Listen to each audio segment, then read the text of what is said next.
नमस्कार, सुप्रभात, जय हिंद। आज हम इस वीडियो में कवर करने वाले हैं बिहार में जितने भी क्वेश्चन एग्जाम में पूछे हैं बिहार से संबंधित, उसको हम पढ़ेंगे। चलिए स्टार्ट करते हैं। फर्स्ट क्वेश्चन है, बिहार शब्द का अर्थ क्या होता है? बिहार शब्द का जो अर्थ होता है ये आपका होता है बौद्ध का मठ। इसमें क्या है? इनमें से कोई नहीं। बिहार शब्द का अर्थ क्या होता है? बौद्ध का मठ। मूल रूप से बिहार शब्द का अर्थ क्या होता है? मूल रूप से बिहार शब्द का अर्थ होता है बौद्ध मठ। हिंदी भाषा में बिहार शब्द का अर्थ क्या है? अगर हिंदी भाषा में बिहार शब्द का अर्थ देखा जाए तो वो भी होता है बौद्ध मठ। बिहार शब्द का अर्थ होता है बौद्ध मठ। यह संस्कृत शब्द के बिहार शब्द से लिया है। बिहार का अर्थ होता है क्या? बौद्ध भिक्षुओं का विश्राम गृह। महिष्मती किसका पुराना नाम है? महिष्मती जो है आपका मधुबनी का पुराना नाम है। महिष्मती जो है मधुबनी का प्राचीन नाम था, जो बिहार राज्य में स्थित है। मिथिला बिहार में स्थित मधुबनी पेंटिंग पूरे विश्व में प्रसिद्ध है। जो आपका मिथिला मधुबनी पेंटिंग है वो पूरे विश्व में प्रसिद्ध है। मधु पेंटिंग कहाँ का है? तो मिथिला का। महिष्मती एवं उज्जैन एमपी में स्थित है, जो महाजनपदों की अवंती की राजधानी है। अवंती की राजधानी कहाँ है? तो महिष्मती और उज्जैन। पटना का प्राचीन नाम क्या है? पटना का प्राचीन नाम है आपका पाटलिपुत्र। पटना का प्राचीन नाम पाटलिपुत्र है। पाटलिपुत्र की स्थापना किसने की थी? तो हड़ेक वंश के उदयन के द्वारा किया गया था। पाटलिपुत्र का नाम बदल के 1541 ईस्वी में शेर शाह ने क्या कर दिया था? पटना कर दिया था। कब किया था? 1541 ईस्वी में। बिहार के चिरान नामक स्थल की प्राचीनतम संस्कृति है। ये कौन सा संस्कृति है? तो ये आपका नौपाषाणिक संस्कृति है। बिहार के जो चिरांद है, बिहार के जो चिरांद है वो क्या है? आपका पूरा स्थल की प्राचीनतम संस्कृति कौन सा है? तो नौपाषाणिक संस्कृति है। चिरांद नामक वो स्थल एक जो है नौपाषाणिक संस्कृति स्थल है।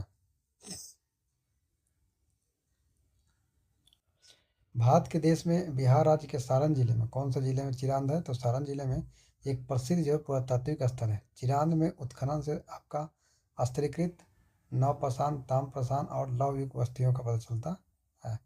नेक्स्ट है, बुद्ध का जन्म कब हुआ था? बुद्ध का जन्म जो है आपका 563 ईस्वी में हुआ था। गौतम बुद्ध का जन्म 563 ईस्वी में हुआ था। कहाँ हुआ था? लुम्बिनी, जो क्या है नेपाल में है। उन्होंने जो बोध गया में उनको ज्ञान की प्राप्ति हुई थी और प्रथम उपदेश कहाँ दिए थे? सारनाथ में उन्होंने प्रथम उपदेश दिए थे। और इनकी मृत्यु कहाँ हुआ था? तो कुशीनगर में इनका मृत्यु हुआ था। वे बौद्ध धर्म के संस्थापक हैं। तो गौतम बुद्ध का जन्म कहाँ हुआ था? गौतम बुद्ध 563 ईस्वी में। कहाँ हुआ था? तो आपका नेपाल में हुआ था, जो लुम्बिनी है। उनका ज्ञान की प्राप्ति बोध गया में हुआ था। प्रथम उपदेश सारनाथ में दिए थे। और उनका निधन जो है आपका कुशीनगर में हुआ था। और वे बौद्ध धर्म के संस्थापक थे। चीनी स्रोत के अनुसार श्रीलंका के शासक मेघवर्मन में गया में जो है बौद्ध मंदिर बनाने की अनुमति के लिए निम्नलिखित में किस गुप्त राजा के पास एक मिशनरी भेजा था? यानी श्रीलंका के जो शासक मेघवर्मन था वो क्या है? बौद्ध मंदिर बनाने के लिए गुप्त राजा के पास एक मिशनरी भेजा था। वो कौन था? समुद्रगुप्त। चीनी स्रोतों के अनुसार श्रीलंका के शासक मेघवर्मन कब क्या 352 से 379 ईस्वी के बीच इन्होंने बोध गया में सीली में बौद्ध भिक्षुओं के लिए एक मठ बनाने की अनुमति मांगी थी। उन्होंने इसके लिए गुप्त सम्राट कौन था उस समय? समुद्रगुप्त ने के पास उपहार सहित क्या मिशनरी भेजा था। नेक्स्ट क्वेश्चन है, भारतीय कला में स्तूप, चैत्य और विहार का निर्माण जो है निम्नलिखित में से किससे संबंधित है? यह बौद्ध धर्म से संबंधित है। कौन? स्तूप, चैत्य और विहार। भारतीय कला में स्तूप, चैत्य और विहार का निर्माण मुख्य रूप से बौद्ध धर्म से संबंधित है। बौद्ध धर्म के अनुसार प्रसार के साथ ही इन संरचनाओं का विकास हुआ। भगवान बुद्ध के महापरिनिर्वाण के बाद पहली बौद्ध संगति कहाँ हुई थी? पहली बौद्ध संगति की बात की जाए तो पहली बौद्ध संगति आपका है राजगिर में हुआ था। प्रथम बौद्ध कृषि 483 ईस्वी में राजगिरी में, और समय आपका शासनकाल था अजातशत्रु। और अध्यक्षता किसने किया था? तो महाकश्यप के द्वारा किया गया था। प्रथम बौद्ध संगति कब हुआ? 483 ईस्वी पूर्व, राजगिरी। शासनकाल में इनका उस समय अजातशत्रु था। अध्यक्षता किसने? महाकश्यप के द्वारा किया गया था। जैन धर्म के प्रवर्तक महावीर जी मोक्ष का स्थान कहाँ स्थित है? ये आपका है पावापुरी में। नेक्स्ट क्वेश्चन है, भगवान महावीर जो है आपका 468 वर्ष की आयु में बिहार के नालंदा जिले के पावापुरी में कार्तिक कृष्ण की अमावस्या को मोक्ष को प्राप्ति हुआ था। बिहार का महान धार्मिक केंद्र है किसके लिए है? बिहार का जो महान धार्मिक केंद्र है सिख का भी है। सिख का यानी आपका गुरु गोविंद सिंह। जैन धर्म का भी है, बौद्ध का, इसमें से सभी हो जाएगा। बिहार राज्य में बौद्ध जैन और सिखों का महान केंद्र है। बिहार राज्य बोध गया स्थान हुआ है जहाँ बौद्ध भगवान बुद्ध की बोधि वृक्ष के नीचे ज्ञान की प्राप्ति हुई। बिहार में पाटलिपुत्रा पावापुरी में जैन धर्म का एक महत्वपूर्ण तीर्थ स्थल है। कहाँ है? पावापुरी, जहाँ एक महावीर को मोक्ष की प्राप्ति हुई थी। बिहार में पटना साहिब में क्या हुआ? सिख धर्म के एक महत्वपूर्ण स्थल के रूप में जाना जाता है पटना साहिब, जहाँ जो है सिखों के 10वें गुरु गोविंद सिंह का जन्म हुआ था। तो बौद्ध धर्म किसका है? बोध गया में जो महाबोधि मंदिर बनाया गया है वह जहाँ है, वहाँ क्या हुआ? उनको गौतम बुद्ध को ज्ञान की प्राप्ति हुई थी। कहाँ? महाबोधि बोध गया में। सम्राट अशोक के 3री शताब्दी में पूर्व आसपास बोध गया का दौरा किया गया था। सम्राट अशोक के द्वारा बोधि बीच के पास एक छोटे से मंदिर का निर्माण किया गया था। इस महाबोधि मंदिर को 2002 ईस्वी में यूनेस्को की विश्व धरोहर में सूची में शामिल कर दी गई है। तो बोध गया किसके लिए प्रसिद्ध है? तो आपको गौतम बुद्ध के ज्ञान की प्राप्ति के लिए। निम्नलिखित में से किस नगर में जापानियों ने विश्व शांति स्तूप का निर्माण करवाया था? निम्नलिखित में से किस नगर में जापानियों ने विश्व शांति स्तूप का निर्माण कराया था? तो आपका राजगीर में। राजगीर में क्या है? विश्व शांति स्तूप किसके द्वारा किया गया था? जापानियों के द्वारा। विश्व का सबसे ऊंचा कहा जाने वाला विश्व शांति स्तूप राजगीर में है। किस पहाड़ी पे है? रत्नागिरी पहाड़ी पे, जो बिहार में स्थित है। विश्व शांति स्तूप 1969 ईस्वी में बनकर तैयार हुआ और 1993 ईस्वी में वर्तमान स्वरूप में आया। कोलकाता की कंपनी मैकिन्टोश बर्न ने इस बौद्ध स्तूप का निर्माण किया था। डिजाइनर जो है उपेंद्र महारथी ने तैयार किया था। तो जापानियों के द्वारा विश्व शांति के स्तूप का निर्माण किया गया। कहाँ है? तो ये आपका राजगीर में है। और किस पहाड़ी पे है? तो रत्नागिरी पहाड़ी पे है। नेक्स्ट क्वेश्चन है, केसरिया सुप्रसिद्ध है। केसरिया किसके लिए प्रसिद्ध है? तो केसरिया जो है आपका बौद्ध स्तूप के लिए प्रसिद्ध है। केसरिया किसके लिए? बौद्ध स्तूप। केसरिया एक प्राचीन बौद्ध स्तूप है, तो 104 फीट ऊंचा है। इसका निर्माण जो अशोक के द्वारा करवाया गया था। इसे विश्व का सबसे बड़ा स्तूप माना जाता है। कौन सा स्तूप? तो आपका केसरिया स्तूप। यह बिहार के पूर्वी चंपारण के जिले में है। कहाँ है यह? तो आपका पूर्वी चंपारण। आपको ध्यान रखना है कि केसरिया जो स्तूप है वो कहाँ है? पूर्वी चंपारण में। और यह विश्व का सबसे बड़ा स्तूप है। यह कौन सा है? तो बौद्ध धर्म का से संबंधित है। और किसके द्वारा निर्माण कराया था? अशोक के द्वारा। ये आपको 4 पॉइंट। केसरिया स्तूप किसके लिए है? तो बौद्ध बौद्ध स्तूप के लिए है। अशोक के द्वारा निर्माण कराया गया था। विश्व का सबसे बड़ा स्तूप है। और यह बिहार के किस जिले में है? तो पूर्वी चंपारण जिले में स्थित है। वह स्थान जहाँ महावीर ने पूर्ण आध्यात्मिक ज्ञान यानी केवल की प्राप्ति की थी। कहाँ? तो आपका किया था जिम्बी ग्राम। जिम्बी ग्राम क्या है? तो महावीर स्वामी जैन ने 24वें तीर्थंकर थे। इनका जन्म जो है 540 ईस्वी में हुआ था। कुंडग्राम वैशाली में हुआ था। जन्म कहाँ हुआ था? 540 ईस्वी में कुंडग्राम वैशाली में। इन्होंने 42 वर्ष की आयु अवस्था में जो है 12 वर्ष की कठोर तपस्या के बाद रिजिपालिका नदी के तट पर जो और साल ब्रिज के नीचे जो है जिम्बी ग्राम में ज्ञान की प्राप्ति हुई थी। जिम्बी ज्ञान में किसको प्राप्ति थी? महावीर की प्राप्ति हुई थी। किस नदी किनारे? रिजिपालिका नदी के किनारे। कौन सा ब्रिज था? साल ब्रिज था। इनका जन्म कौन कब हुआ? 540 ईस्वी में। कहाँ हुआ था? कुंडग्राम वैशाली में। और इनके कौन से तीर्थंकर थे? आपका 24वें तीर्थंकर थे। वे शिक्षक जिन्होंने बुद्ध के महाविनिष्क्रम के बाद सबसे पहले जो है ज्ञान की प्राप्ति का प्रयास किया था। यानी वे शिक्षक जिनसे जो है बुद्ध ने महाविनिष्क्रम के बाद सबसे पहले कौन मिले थे इनको? अलार कलाम, जो उद्दक रामपुत्र अलार कलाम एवं उद्दक रामपुत्र, ये दोनों से मिलने के बाद ही उनको आपका ज्ञान की प्राप्ति हुई थी। बुद्ध ने ज्ञान की प्राप्ति का प्रयास करने से सबसे पहले अब अलार कलाम से मिला था। यह वैशाली में रहते थे, यानी वैशाली जाके अलार कलाम से मिले। और दूसरे गुरु जो है उद्दक रामपुत्र, जिनसे बुद्ध को ज्ञान की प्राप्ति का प्रयास किया, यानी दोनों से ज्ञान प्राप्ति का प्रयास किया। उसके बाद ये क्या गए थे? और ये कहाँ रहते थे? राजगिरी में रहते थे। लेकिन गौतम बुद्ध को ज्ञान की प्राप्ति बोध गया कहाँ हुआ? पीपल के वृक्ष के नीचे हुआ। और किस नदी किनारे बात की जाए तो फाल्गु या निरंजन नदी के किनारे जो है आपका बोध गया है। तो भान महाबलिष्क्रम यानी ज्ञान प्राप्ति के बाद इनको महाबलिष्क्रम कहा गया। और इनको जो है इनके 2 गुरु मिले थे, पहले अलाड़ कलाम, उसके बाद उद्दक रामपुत्र। अलाड़ कलाम आपको वैशाली मिले, यानी गौतम बुद्ध पहले वैशाली गए, वैशाली के बाद राजगिरी गए, राजगिरी के बाद आपको उनको गया में उनको पीपल के वृक्ष के नीचे फाल्गु नदी के यानी निरंजना नदी के नीचे उनको ज्ञान की प्राप्ति हुई। तृतीय बौद्ध सभा का सभापति किसके द्वारा किया गया था? अगर तृतीय बौद्ध सभा का सभापतित्व किसके द्वारा किया गया था? ये किया था मोगलीपुत्र तीस, यानी याद रख सकते हैं 30 मतलब तीसरा। ठीक है, मोगलीपुत्र तीस यानी तीसरा। तृतीय बौद्ध संगति का आयोजन अशोक के समय किया गया था। मोगलीपुत्र तीस की अध्यक्षता में पाटलिपुत्र में किया गया था। तीसरा बौद्ध सभा कहाँ किया गया था? पाटलिपुत्र में। किसके समय? अशोक के समय। और इसके अध्यक्षता किसके द्वारा किया गया था? मोगलीपुत्र तीस के द्वारा किया गया था।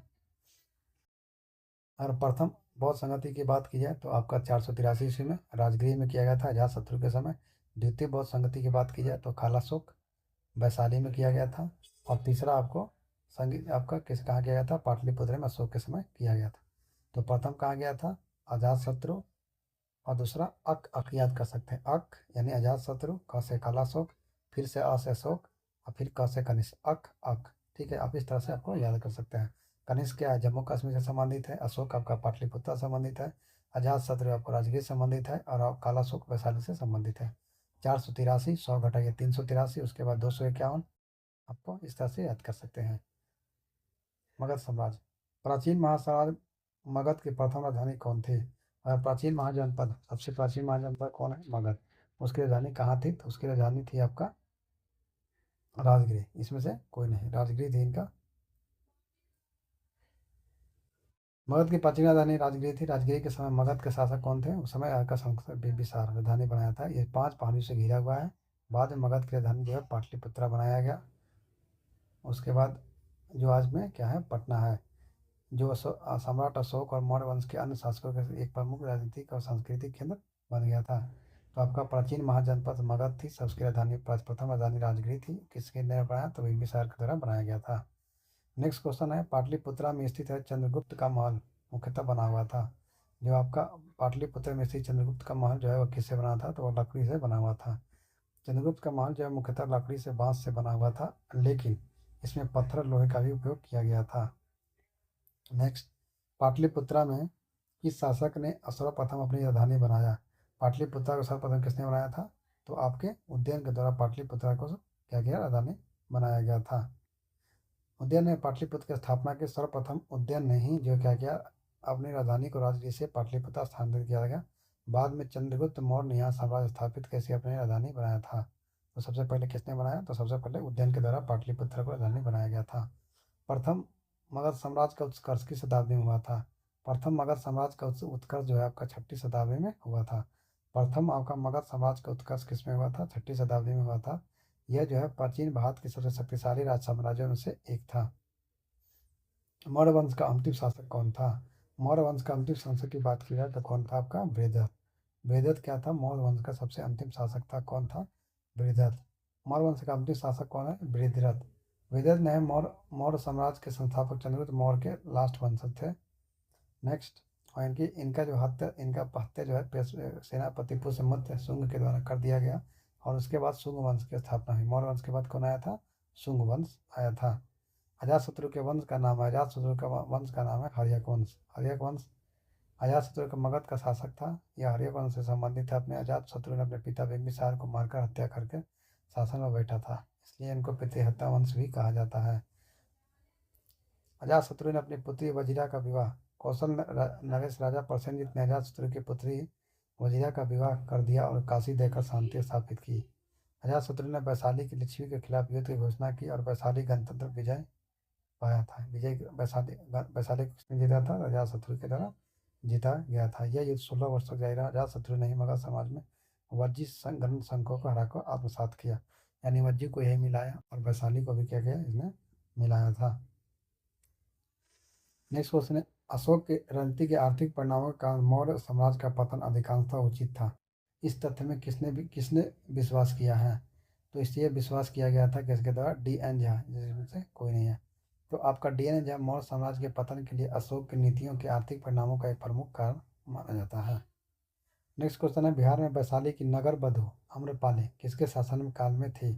बिहार में वैशाली की नगर बधू आम्रपाली जो किसके साल में थी, तो आपका लिच्छवी के समय थी। आम्रपाली वैशाली की नगर बधी थी। जब वैशाली पर लिच्छवी गणराज क्या करता था, शासन था लिच्छवी गणराज का। तो आम्रपाली क्या थी, वैशाली की नगर बधू थी। वह अपनी असीम सुंदरता और बुद्धिमत्ता के लिए प्रसिद्ध थी। उसके समय में लिच्छवी गणराज उत्तरी भारत के प्रमुख राजवंशों में से एक था।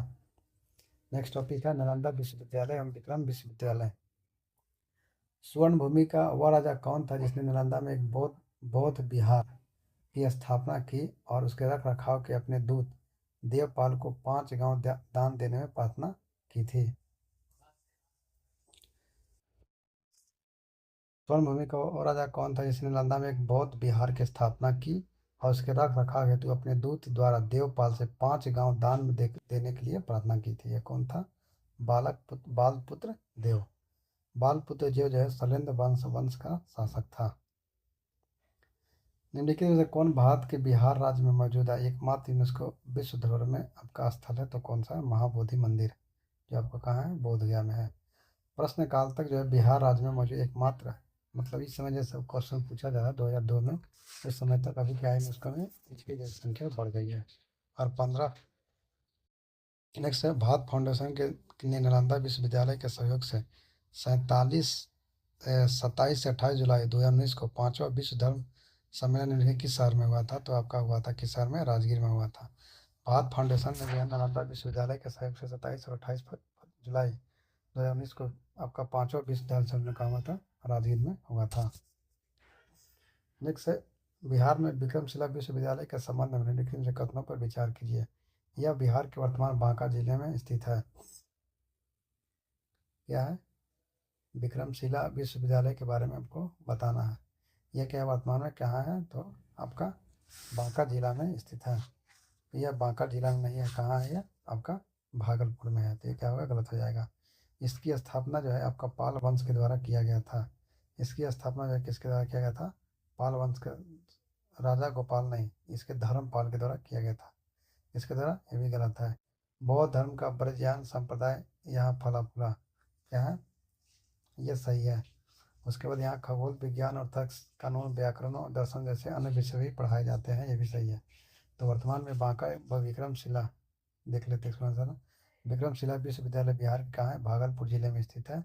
और विक्रमशिला विश्वविद्यालय की स्थापना जो है पाल वंश के राजा किसने किया था? धर्मपाल के द्वारा किया गया था।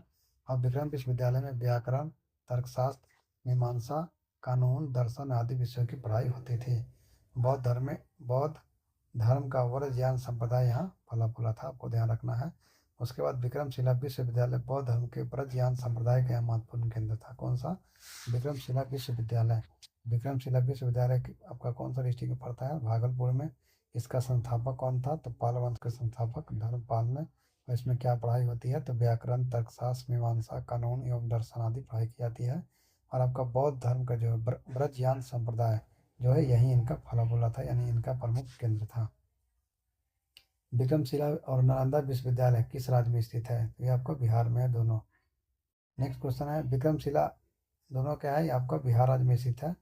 उसके बाद विक्रमशिला विद्यालय की स्थापना धर्मपाल ने 8वीं शताब्दी में की थी। ये जो है गंगा के किनारे ब्रजयान संप्रदाय यहाँ का महत्वपूर्ण केंद्र था। और 1193 उसमें मोहम्मद बिन बख्तियार खिलजी के जो इन्हें इसको क्या कर दिया था? नष्ट कर दिया गया था इसके द्वारा। नालंदा विश्वविद्यालय। नालंदा विश्वविद्यालय कहाँ है? राजगीर में स्थित है। कहाँ स्थित है? तो राजगीर में स्थित है। यह प्राचीन भारत का सबसे प्रमुख शैक्षणिक केंद्र है। 1200 ईस्वी में बख्तियार खिलजी का इसे नष्ट कर दिया गया। निम्नलिखित से कौन शिक्षा का प्राचीन स्थान है? तो यह तक्षशिला। और तक्षशिला कहाँ पड़ता है? तो तक्षशिला जो है अभी पाकिस्तान में स्थित है। कहाँ स्थित है? ये आपका पाकिस्तान में स्थित है। और आपका अरे यहाँ पे क्या क्या पढ़ाई होता है? वेद, दर्शन, गणित, राजनीतिक, आयुर्वेद। यहाँ जो पाणिनि, जीवन, चाणक्य जैसे महान जो है विद्वानों ने ऐसा शिक्षा ग्रहण किया था। भारत में किस राज्य में नालंदा विश्वविद्यालय के ध्वंसावशेष पाए गए हैं? तो यह बिहार में है। उस राज्य का वर्तमान नाम क्या है जहाँ नालंदा नाम का प्राचीन शैक्षणिक स्थल है? वहाँ क्या नाम है आपका? तो बिहार। जहाँ क्या है आपका नालंदा नाम का प्राचीन शैक्षणिक स्थल है, वो बिहार में है। नेक्स्ट है किस पाल के शासन में बौद्धों के लिए प्रसिद्ध विक्रमशिला विश्वविद्यालय की स्थापना की थी? तो आपका पाल वंश के स्थापक कौन थे? धर्मपाल जो है विक्रमशिला विश्वविद्यालय की स्थापना की थी, जो बौद्ध धर्म का एक महत्वपूर्ण कौन था? ब्रजयान संप्रदाय का। नालंदा में एक प्राचीन विश्वविद्यालय था। क्या एक प्राचीन विश्वविद्यालय है? नालंदा दुनिया का पहला आवासीय विद्यालय भी था। ठीक। यह जो है किसके द्वारा नालंदा जो विश्वविद्यालय है वो किसके द्वारा? गुप्त शासक कुमार गुप्त प्रथम के द्वारा किया गया था। इसका प्राचीन नाम था नालंदा महाविहार। 1193 ईस्वी में तुर्की शासक बख्तियार खिलजी से नष्ट कर दिया गया था। हर्षवर्धन के समय बिहार राज्य में कौन सा विश्वविद्यालय खूब प्रसिद्ध है? तो हर्षवर्धन के समय में नालंदा विश्वविद्यालय क्या है? खूब प्रसिद्ध था। नालंदा बौद्ध विश्वविद्यालय किसने ध्वस्त किया? तो यह बख्तियार खिलजी द्वारा ध्वस्त किया गया था। नालंदा बौद्ध विश्वविद्यालय को किसने ध्वस्त किया? बख्तियार खिलजी के द्वारा ध्वस्त किया गया था। बिहार का एक अन्य प्रशिक्षण शिक्षा केंद्र है। बिहार का एक अन्य शिक्षा केंद्र कौन था? विक्रमशिला, आपको भागलपुर में पड़ता। किसके द्वारा? धर्मपाल के द्वारा। पाल वंश के संस्थापक धर्मपाल के द्वारा किया गया था। यह क्या है? विक्रमशिला, भागलपुर जिले में फंस गए। बिहार का प्रसिद्ध विश्वविद्यालय नालंदा में है। बिहार का प्रसिद्ध विश्वविद्यालय कहाँ है? नालंदा में। नालंदा विश्वविद्यालय बिहार का एक प्रसिद्ध बौद्ध शिक्षा केंद्र है। इन्हें को आपको कुमारगुप्त प्रथम ने हमको बनवाया था। चीनी यात्री हेन सांग जो है यहाँ 7वीं शताब्दी में 1 वर्ष तक विद्यार्थी के रूप में रहा और शिक्षक के रूप में भी समय बिताया था। नव नालंदा महाविहार किसके लिए विख्यात है? तो यह पाली अनुसंधान संस्थान के लिए विख्यात है। कौन सा? नव नालंदा महाविहार। नव नालंदा महाविहार एक आधुनिक संस्थान है जो बौद्ध धर्म के पाली भाषा के अध्ययन अनुसंधान का प्रमुख केंद्र है। तो इस तरह से आपका एक चैप्टर क्या हो गया? कंप्लीट हो गया। नेक्स्ट टॉपिक देखते हैं। बिहार का मध्यकालीन इतिहास। मुख्य खालसा दीवान किसको गिरे हुए सिख और अपराधी के रूप में घोषित किया था? तो गद्दर पार्टी के क्रांतिकारी। गद्दर पार्टी के क्रांतिकारियों को मुख्य खालसा दीवान ने गिरे हुए सिख और अपराधी के रूप में घोषित किया था। किसे? गद्दर पार्टी के क्रांतिकारी। इसमें किसने बक्सर के युद्ध में तुरंत बाद अंग्रेजों के विरुद्ध बिहार में विद्रोह शुरू किया गया था? तो महाराज फतेह बहादुर शाही। महाराज फतेह बहादुर शाही के बाद जो बक्सर के युद्ध के तुरंत बाद अंग्रेजों के विरुद्ध किया था किसने शुरुआत? महाराज फतेह बहादुर शाही ने। महाराज फतेह बहादुर शाही बिहार के जमींदार थे। कहाँ के थे? बिहार के जमींदार थे। उन्होंने बक्सर के युद्ध में क्या किया? अंग्रेजों के खिलाफ लड़ाई लड़ी। जैसे ही क्या हुआ? बक्सर का युद्ध अंत हुआ था, उसके बाद अंग्रेजों के खिलाफ एक लड़ाई लड़ी थी और इस युद्ध में क्या हो गए थे? वो हार गए थे। अंग्रेजों के खिलाफ विद्रोह शुरू कर दिया और इन्होंने बिहार के अन्य जमींदारों और किसानों को भी विद्रोह में शामिल करने के लिए प्रोत्साहित किया था। कौन थे ये? तो बक्सर युद्ध का जैसे ही अंत हुआ था उसके बाद महाराज फतेह बहादुर शाही जो है वो क्या कहते हैं? अंग्रेजों के खिलाफ युद्ध शुरू कर दिए थे और किसान और आप जमींदारों को भी क्या कहते हैं? उसमें आने के लिए प्रोत्साहित किए थे। प्राचीन काल में पटना नाम से जाना जाता है, तो पाटलिपुत्र को प्राचीन के नाम से जाना जाता है। नेक्स्ट क्वेश्चन है, बिहार शरीफ शहर मध्ययुगीन समय में निम्न रूप से महत्व रखता है। आपका बिहार शरीफ जो शहर जो है वह कौन सा महत्व रखता है? तो आपका एक शिक्षा का केंद्र था, उसके बाद प्रशासनिक केंद्र और उसके बाद एक धार्मिक केंद्र। मध्य के बिहार शरीफ एक महत्वपूर्ण क्या थे?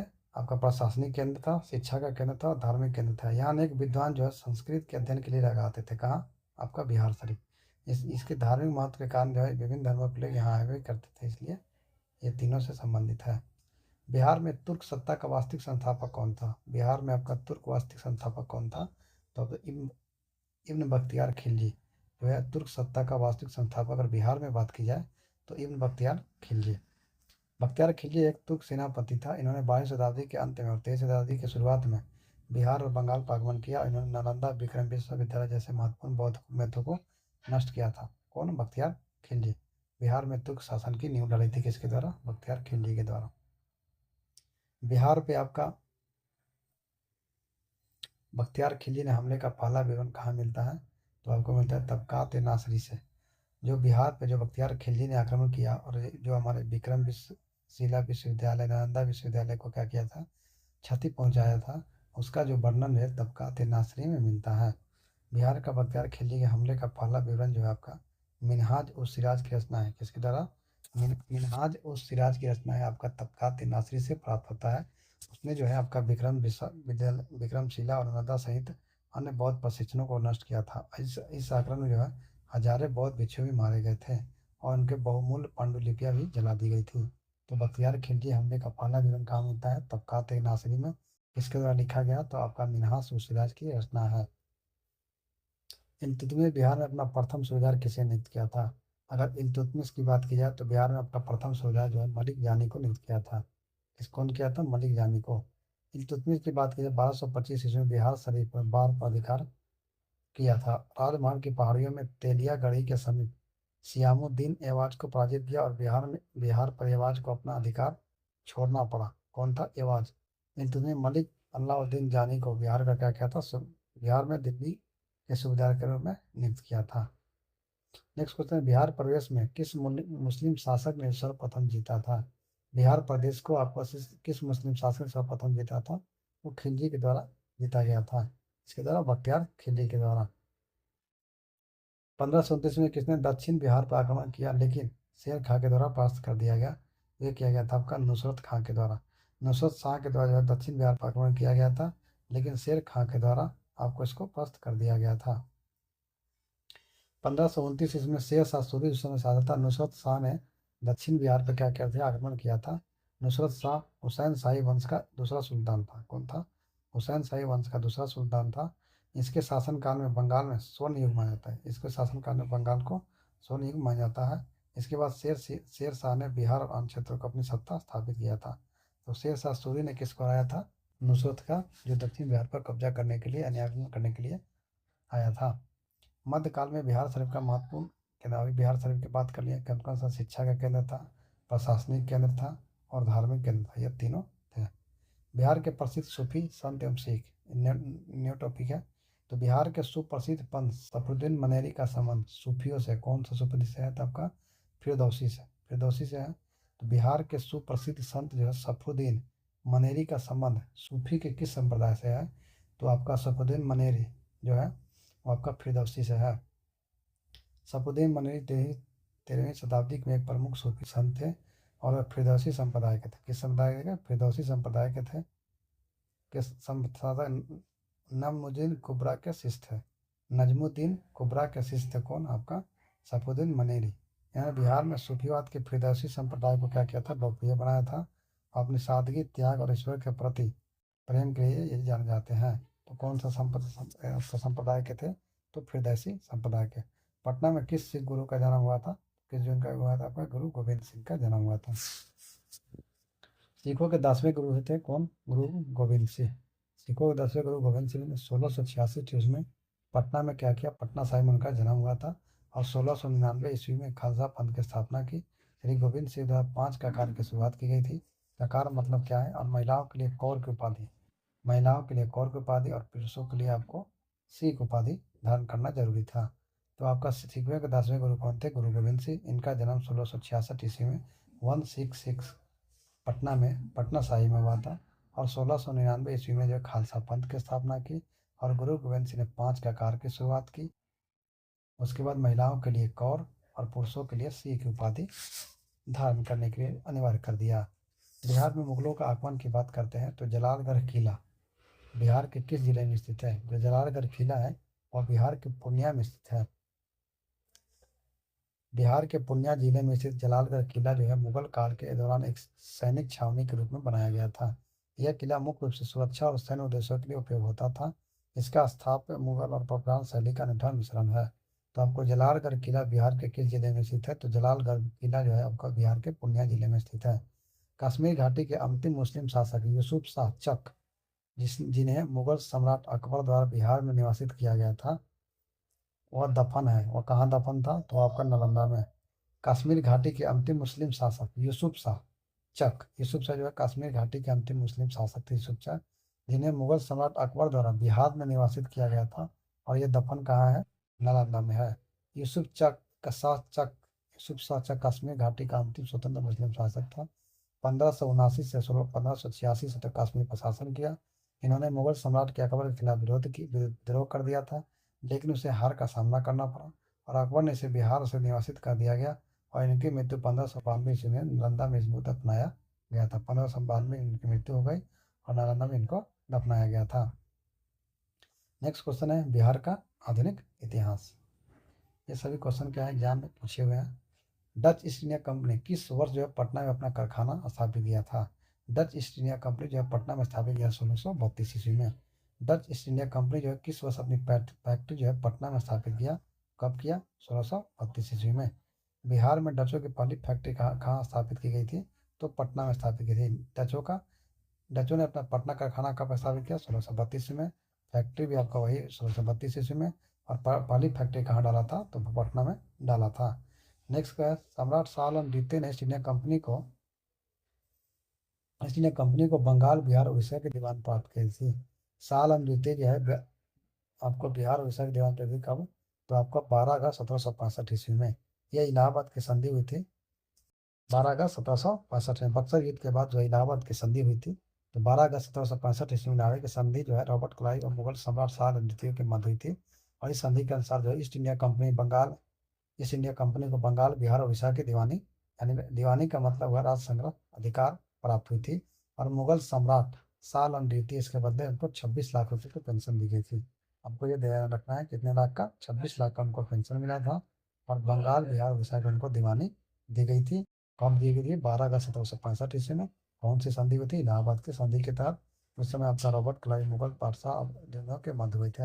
आपका इलाहाबाद की संधि किसकी हुई थी? तो रॉबर्ट क्लाइव और मुगल सम्राट शाह आलम द्वितीय के मध्य हुआ था 12 अगस्त 1765 में। इलाहाबाद की संधि के नाम से जाता है। बंगाल, बिहार, उड़ीसा की उनको दीवानी प्राप्त हुई। और उसके वजह मुगल सम्राट को कितना मिला? 26 लाख रुपए की पेंशन दी गई थी। बंगाल के दीवानी अधिकार अंग्रेजों को मिले थे तो इलाहाबाद की संधि के द्वारा। बिहार, बंगाल और उड़ीसा की दीवानी इनको मिली थी और उसके बदले में मुगल सम्राट को 26 लाख वार्षिक पेंशन दिया गया है। और इलाहाबाद की द्वितीय संधि की थी, तो द्वितीय संधि जो है आपका किस 16 अगस्त 1765 में। और किसके बीच हुआ था? तो अवध के नवाब, अवध के नवाब सिराजदौल्ला और लॉर्ड क्लाइव के बीच हुआ था। इलाहाबाद की प्रथम जो आपका संधि हुआ था 12 अगस्त 1765 को। और दूसरी आपका 16 अगस्त 1765 को। पहली जो है आपका इलाहाबाद की संधि आपका शाह आलम द्वितीय के समय और आप द्वितीय के साथ हुआ था, रॉबर्ट क्लाइव का। और आपका नवाब सिराजदौल्ला के साथ। ये आपका 1765, 16 अगस्त 1765 में वही इलाहाबाद की द्वितीय संधि हुई थी। ये जो दोनों संधि हुई थी आपका बक्सर युद्ध के हारने के बाद हुई थी। ब्रिटेन के राजा ने 1765 में एक फरमान बंगाल, बिहार और उड़ीसा की दीवानी ईस्ट इंडिया कंपनी को दिया था। उसके बदले में उसको कितना मिला था? 26 लाख रुपए मिला था। आपको इंपॉर्टेंट याद रखना है। और आपको इलाहाबाद की प्रथम संधि 12 अगस्त 1765 को, और द्वितीय संधि की बात की जाए तो 16 अगस्त 1765 को। और किसके किसके बीच हुआ बता दिया। अब नेक्स्ट टॉपिक है 1857 की क्रांतियाँ। 1857 में विद्रोह में जो है बावर कुंवर सिंह ने बिहार के किस क्षेत्र से नेतृत्व प्रदान किया था? तो आरा, यानी आपका आरा से किए थे। 1857 के विद्रोह के एक नेता कुंवर बी से किस स्थान से संबंधित है? तो जगदीशपुर। उसके बाद बिहार के किस रियासत राजा ने स्वतंत्रता संग्राम में सक्रिय भाग लिया था? तो आपका बिहार में सक्रिय भाग लेने का जगदीशपुर से संबंधित है आपका कौन था? वीर कुंवर सिंह। वीर कुंवर सिंह अंग्रेज के साथ 1857 के विद्रोह में किस जगह पे शामिल हुए थे? तो आरा में। इनके बारे में थोड़ी जानकारी ले लेते हैं। बिहार में 1857 के विद्रोह में केंद्र जगदीशपुर था। इस विद्रोह का नेतृत्व वीर कुंवर सिंह के द्वारा किया गया था। जगदीशपुर जो है बिहार में एक जगह पड़ता है, एक शाही घराने से बिलोंग करते थे। आरा नगर पर कब्जा कर लिया गया था। वीर कुंवर सिंह का जन्म जो है भोजपुर जिले में जगदीशपुर गांव में हुआ था 1777 में। 166 इसका है तो गुरु गोविंद सिंह का जन्म है। 177 किसका हो गया? तो आपका वीर कुंवर सिंह का जन्म हो गया। 80 वर्ष की अवस्था में इनको अंग्रेज से लोहा लेना पड़ा था और अंततः विलियम टेलर और विंसेंट अय्यर ने विद्रोह को समाप्त किया था। 1857 के बिहार में कौन सा भाग अप्रभावित रहा? तो मुंगेर, पटना क्या प्रभावित था? 1857 का जो विद्रोह हुआ था वो पटना, दानापुर, आरा, मुजफ्फरपुर ये सभी प्रभावित है। लेकिन आपका मुंगेर जो है प्रभावित नहीं हुआ था। तो आपको यह ध्यान रखना है कौन सा डिस्ट्रिक्ट प्रभावित नहीं हुआ था, तो आपका मुंगेर आपको ध्यान रखना है। नेक्स्ट क्वेश्चन है 1857 के विद्रोह के दौरान बिहार में आरा, दानापुर, पटना, मुजफ्फरपुर, शाहाबाद के विद्रोह प्रमुख का केंद्र था। जबकि मुंगेर का क्षेत्रीय विद्रोह से अप्रभावित रहा था। 1857 के विद्रोह में बिहार का नेतृत्व किसने किया था? तो बिहार का नेतृत्व वीर कुंवर सिंह के द्वारा किया गया था। बिहार में 1857 के क्रांति का नेतृत्व किसने किया गया था? तो बिहार से आपका वीर कुंवर सिंह के द्वारा किया गया था। बिहार में 1857 क्रांति को किसने नेतृत्व किया? तो वीर कुंवर सिंह के द्वारा किया गया था। बिहार में विद्रोह का नेतृत्व किसने किया गया? वीर कुंवर सिंह के द्वारा किया गया था। 1857 विद्रोह बिहार का नेतृत्व किसने किया? वीर कुंवर सिंह के द्वारा किया गया था। 1857 की क्रांति के बिहार के नेता कौन थे? तो आपका वीर कुंवर सिंह में से क्या है? कोई नहीं है। वीर कुंवर सिंह जो जगदीशपुर के जमींदार थे, उन्होंने क्या प्रमुख नेता थे बिहार के 1857 की में अहम भूमिका निभाई। और वीर कुंवर सिंह के नाम से इनको जाना जाता है। इनका जो है 25 जुलाई 1857 में दानापुर में विद्रोह करने वाले सैनिकों की कमान संभाली थी और ब्रिटिश ईस्ट इंडिया कंपनी के खिलाफ संघर्ष शुरू किया था। नेक्स्ट क्वेश्चन है बिहार के राजगीर में परगना में के कौन से स्थानीय नेता थे जो 1857 के आंदोलन में स्वयं को राजा घोषित किए थे? तो बिहार के राजगीर परगना के कौन से स्थानीय नेता थे? तो स्थानीय आज के राजगीर के परगना में कौन थे? हैदर अली, जिन्होंने क्या किया था? अपने को स्वयं को राजा घोषित किया था। हैदर अली जो बिहार के राजगीर परगना से स्थानीय नेता थे और 1857 के विद्रोह में खुद को राजा घोषित किया था। नेक्स्ट क्वेश्चन है किस ब्रिटिश अधिकारी ने भारत सरकार को सूचित किया कि पटना के मुसलमान पेशावर के नज़दीक 64वीं नेटिव इन्फेंट्री ये आपस में पत्र व्यवहार करते थे, आपस में पत्र व्यवहार करते थे और यातना की ब्रिटिश के विरुद्ध बगावत करें? किस ब्रिटिश अधिकारी ने भारत सरकार को सूचित किया कि पटना के मुसलमान पेशावर के नज़दीक, कहाँ, पेशावर के नज़दीक जो है 64वीं नेटिव इन्फेंट्री के साथ आपस में पत्र व्यवहार करते थे और यातना की ब्रिटिश के विरुद्ध बगावत करे? ये किसने बोला था? तो आपका रॉबर्ट मोंटगोमरी मोंटगोमरी के द्वारा जो है आपको यह सूचित, भारत सरकार को सूचित किया गया कि जो आपका 64वीं नेटिव इन्फेंट्री जो आपस में क्या करते थे, पत्र व्यवहार करते थे। तो major general Robert Arthur Montgomery British सेना के अधिकारी थे। प्रथम विश्व युद्ध के समय अन्य क्षेत्रों में महत्वपूर्ण भूमिका निभाई थी। इन्होंने पंजाब प्रांत का गवर्नर भी बनाया गया था और एक 64वीं नेटिव इन्फेंट्री के विरुद्ध नीतियों का उजागर किया था। कौन किया था आपका? रॉबर्ट मोंटगोमरी के द्वारा किया गया था। नेक्स्ट क्वेश्चन है, बिहार में 1857 की क्रांति कहाँ से शुरू हुआ था? तो ये आपका देवघर से शुरू किया गया था। नेक्स्ट है, भारत के प्रथम स्वतंत्रता संग्राम जो 1857 के बिहार ये वर्तमान झारखंड राज्य के देवघर जिले रोहिणी नामक स्थान से शुरू हुआ था और इसके अलावा दानापुर, आरा, गया, पटना, मुजफ्फरपुर, शाहबाद में मुंगेर इसका केंद्र नहीं था। नेक्स्ट टॉपिक है, बिहार में कांग्रेस अधिवेशन का स्वतंत्रता संग्राम। भारतीय राष्ट्रीय कांग्रेस जो 1922 में पटना अधिवेशन हुआ था उसकी अध्यक्षता किसके द्वारा की गई थी? उसके द्वारा आर एन मधुकर के द्वारा की गई थी। और बिहार में बात की जाए तो कांग्रेस के 3 अधिवेशन हुए थे। तो भारत का जो है आपका 1912 ईस्वी में जो अधिवेशन हुआ था, कौन सा अधिवेशन था? तो 27वां अधिवेशन था जो पटना में हुआ था, पटना के बांकीपुर में हुआ था। इसका अध्यक्षता जो है आर एन मालवणकर के द्वारा किया गया था। कौन सा क्रम हुआ? 27। आपको यहाँ ध्यान रखना है।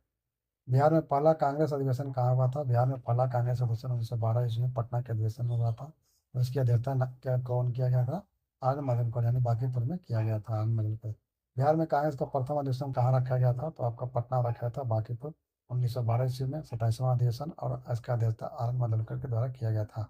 भारतीय राष्ट्रीय कांग्रेस का 1922 में आपका अधिवेशन हुआ था गया, 12 में हुआ था आपका पटना में, 22 में हुआ था आपका गया में। और इसकी अध्यक्षता किसके द्वारा किया गया था? इसकी अध्यक्षता जो है आपको इसके द्वारा किया गया था। बिहार में कांग्रेस का प्रथम अध्यक्ष बांके पटना 1912 ईस्वी में किया गया था, अध्यक्षता अरविंद माडलकर। उसके बाद 12 में आपका पटना में और अब 1922 ईस्वी में 37वां सम्मेलन 1922 ईस्वी में, और तीसरा सम्मेलन जो है 1940 ईस्वी में जो है रामगढ़ में हुआ था। बिहार में भारतीय राष्ट्रीय कांग्रेस का अधिवेशन 1922 ईस्वी में गया हुआ था। इसके अध्यक्षता जो है किसके द्वारा किया गया था? चित्तरंजन दास के द्वारा किया गया था और प्रथम आर एन मधुकर। पटना में स्थित राजभवन। नेक्स्ट टॉपिक है, गवर्नर जनरल बंगाल विभाजन। पटना में स्थित राजभवन की आधारशिला 1913 ईस्वी में किस वायसराय ने रखी थी? तो आगे 1912 आपका 12 में जो है लॉर्ड हार्डिंग का जो कार्यकाल है यह कब से है? 10 से 15 था। तो 1913 ईस्वी में लॉर्ड हार्डिंग द्वितीय के समय जो है राजभवन के स्थापना पटना में राजभवन की आधारशिला 1913 ईस्वी में रखी गई थी। नेक्स्ट क्वेश्चन है, 1 अप्रैल 1922 को बंगाल से पृथक होकर बिहार एवं उड़ीसा प्रांत का गठन हुआ था। बिहार के प्रथम भारतीय गवर्नर कौन थे? बिहार के प्रथम भारतीय गवर्नर की बात की जाए, बिहार के प्रथम भारतीय गवर्नर आपका सत्येंद्र सिन्हा थे। उड़ीसा और बिहार के प्रथम भारतीय गवर्नर 1920-21 में लॉर्ड सत्येंद्र प्रसाद सिन्हा थे। 1915 ईस्वी में बम्बई में भारतीय राष्ट्रीय कांग्रेस के अध्यक्ष भी बने 1915 ईस्वी में। नेक्स्ट टॉपिक है, बिहार आधुनिक इतिहास।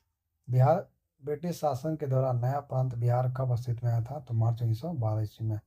ब्रिटिश शासन के दौरान जो बिहार को एक अलग प्रांत का दर्जा मिला था वह किस वर्ष मिला था? तो 1912 ईस्वी में मिला था।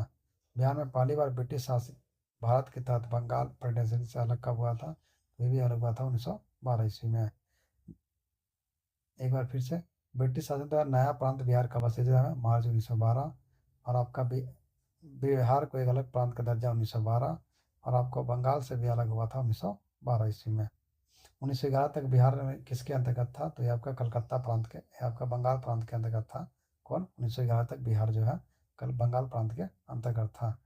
नेक्स्ट जो है, बिहार का अंग्रेजी सरकार ने किस वर्ष बिहार को अलग प्रांत बनाया? तो आपको 1912 ईस्वी में बनाया था। उड़ीसा राज्य बिहार से कब पृथक? उड़ीसा राज्य भी हुआ था, कब हुआ था? तो 1936 ईस्वी में जो है आपका 1912 में जो है आपका बंगाल जो है बंगाल से अलग हुआ था। बिहार उड़ीसा साथ में था, लेकिन 1936 ईस्वी में क्या हुआ? उड़ीसा भी अलग हो गया। उड़ीसा बिहार से कब अलग हुआ था? तो 1936 में अलग हो गया था। उड़ीसा बिहार से प्रथम कब हुआ? 1936 ईस्वी में प्रथम अलग हुआ। किस वर्ष बिहार से पृथक किया गया था? बिहार से पृथक कब किया गया था? 1936 ईस्वी में उड़ीसा को। उड़ीसा राज्य बिहार से कब पृथक हो किया गया और नया प्रांत बना? 1936 ईस्वी में। बिहार राज्य का गठन कब हुआ था? बिहार राज्य का गठन जो है आपका 1900 कब हुआ था? 1912। बिहार राज्य कब बना था? 1912 में। भारत एक भारतीय राज्य के रूप में बिहार बना था 1912 ईस्वी में। एक भारतीय राज्य का बिहार बना कब? 1912 ईस्वी में। उड़ीसा से कब बना? 1936 ईस्वी में। बिहार में कब भारत एक स्वतंत्र क्या है प्रदेश बना? स्वतंत्र कब प्रदेश बना? 1912 ईस्वी में। बिहार का स्थापना दिवस कब मनाया जाता है? तो आपको मार्च में मनाया जाता है। कब? 22 मार्च को। हम बिहार दिवस का क्या महत्व है जो हर साल 22 को मनाया जाता है? इस दिन जो है आपका राज्य पुनर्गठन बिहार का निर्माण हुआ था। आपका क्वेश्चन है इसमें क्या सही है क्या गलत है, तो आपका ये आंसर हो जाएगा 22 शताब्दी में मुस्लिम शासकों द्वारा बिहार के नामकरण का जश्न मनाने के लिए आपको क्या है तो 22 मार्च को मनाया जाता है। बिहार बंगाल से अलग हुआ था। बिहार बंगाल से कब हुआ था? 1912 ईस्वी में। उड़ीसा से कब हुआ? 1936 ईस्वी में। बिहार को एक अलग प्रांत का दर्जा 22 मार्च 1912 ईस्वी को मिला गया था और इस दिन जो है बिहार उड़ीसा बंगाल प्रदेश से अलग होकर एक स्वतंत्र प्रांत के रूप में स्थापित किया गया था। यह निर्णय जो दिल्ली दरबार जी किंग जॉर्ज पंचम की घोषणा के बाद लागू किया गया था और 1 अप्रैल 1936 ईस्वी को बिहार उड़ीसा के दोनों स्वतंत्र हो गए थे और बिहार देश जो है वो 22 मार्च को मनाया जाता है। नेक्स्ट है बिहार में स्थापित समितियां और पार्टियों का निर्माण। बाबा ठाकुर प्रसाद ठाकुर दास ने पटना में किस सोसाइटी का गठन किया गया था? तो रामकृष्ण सोसाइटी का गठन किया गया था। किसके द्वारा? बाबा ठाकुर दास। कौन थे? बाबा ठाकुर दास ने। बिहार में स्वराज दल का गठन किसने किया? बिहार में स्वराज दल का गठन जो है आपका श्री कृष्ण सिंह के द्वारा किया गया था। बिहार में स्वराज की स्थापना श्री कृष्ण के द्वारा किया, जबकि आपका राष्ट्रीय स्तर पर बात की जाए मोतीलाल नेहरू और चित्तरंजन दास के द्वारा 1923 ईस्वी में किया गया था। बिहार में डॉक्टर श्री कृष्ण के। बिहार में समाजवादी पार्टी का गठन 1931 में किसके द्वारा किया गया था? तो फूलन फूलन प्रसाद वर्मा के द्वारा 1931 ईस्वी में आपका बिहार समाजवादी पार्टी का गठन किया गया। बिहार समाजवादी का पठन किसके द्वारा किया गया? तो फूलन प्रसाद वर्मा और जयप्रकाश नारायण के द्वारा किया गया था। बिहार समाजवादी पार्टी का गठन कब किया गया था? 1931 ईस्वी में किया गया था। बिहार समाजवादी पार्टी का गठन 1931 ईस्वी में किया गया था। जयप्रकाश नारायण और फूलन प्रसाद वर्मा, गंगा शरण सिन्हा और रामप्रीत बेनीपुरी ने किया था।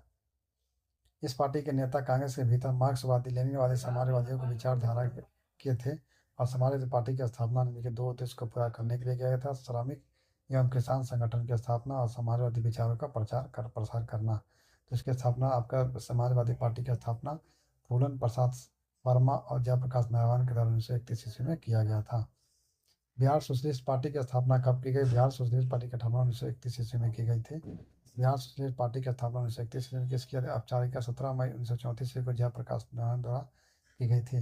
जयप्रकाश नारायण पार्टी के प्रथम महासचिव बने और आपका आचार्य नरेंद्र प्रथम अध्यक्ष बने और जयप्रकाश नारायण जो है इसके गांधीवादी समाजवादी धारा थे। जयप्रकाश नारायण एक जो है गांधीवादी समाजवादी थे। तो आपको ये पूछा जा सकता है कि बिहार सोशलिस्ट पार्टी की स्थापना कब हुई थी? 1931 ईस्वी में। और इसके पहले भी आपका 1931 ईस्वी में आपका बिहार समाजवादी पार्टी की स्थापना की गई थी।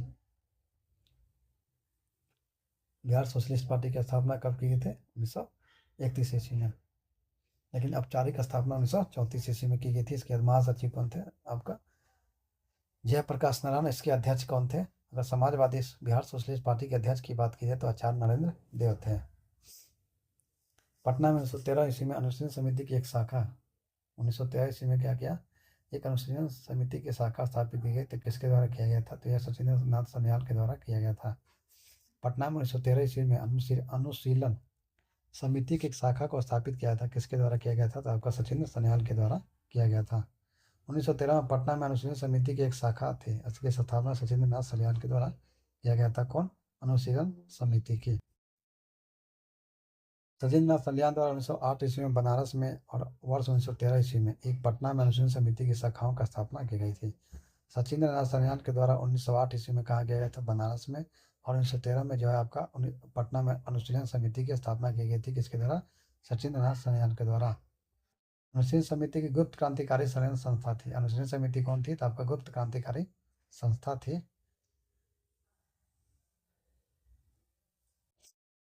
तो पटना में कब स्थापना किया गया था? 1913 ईस्वी में। बनारस में कब किया गया था? 1908 ईस्वी में।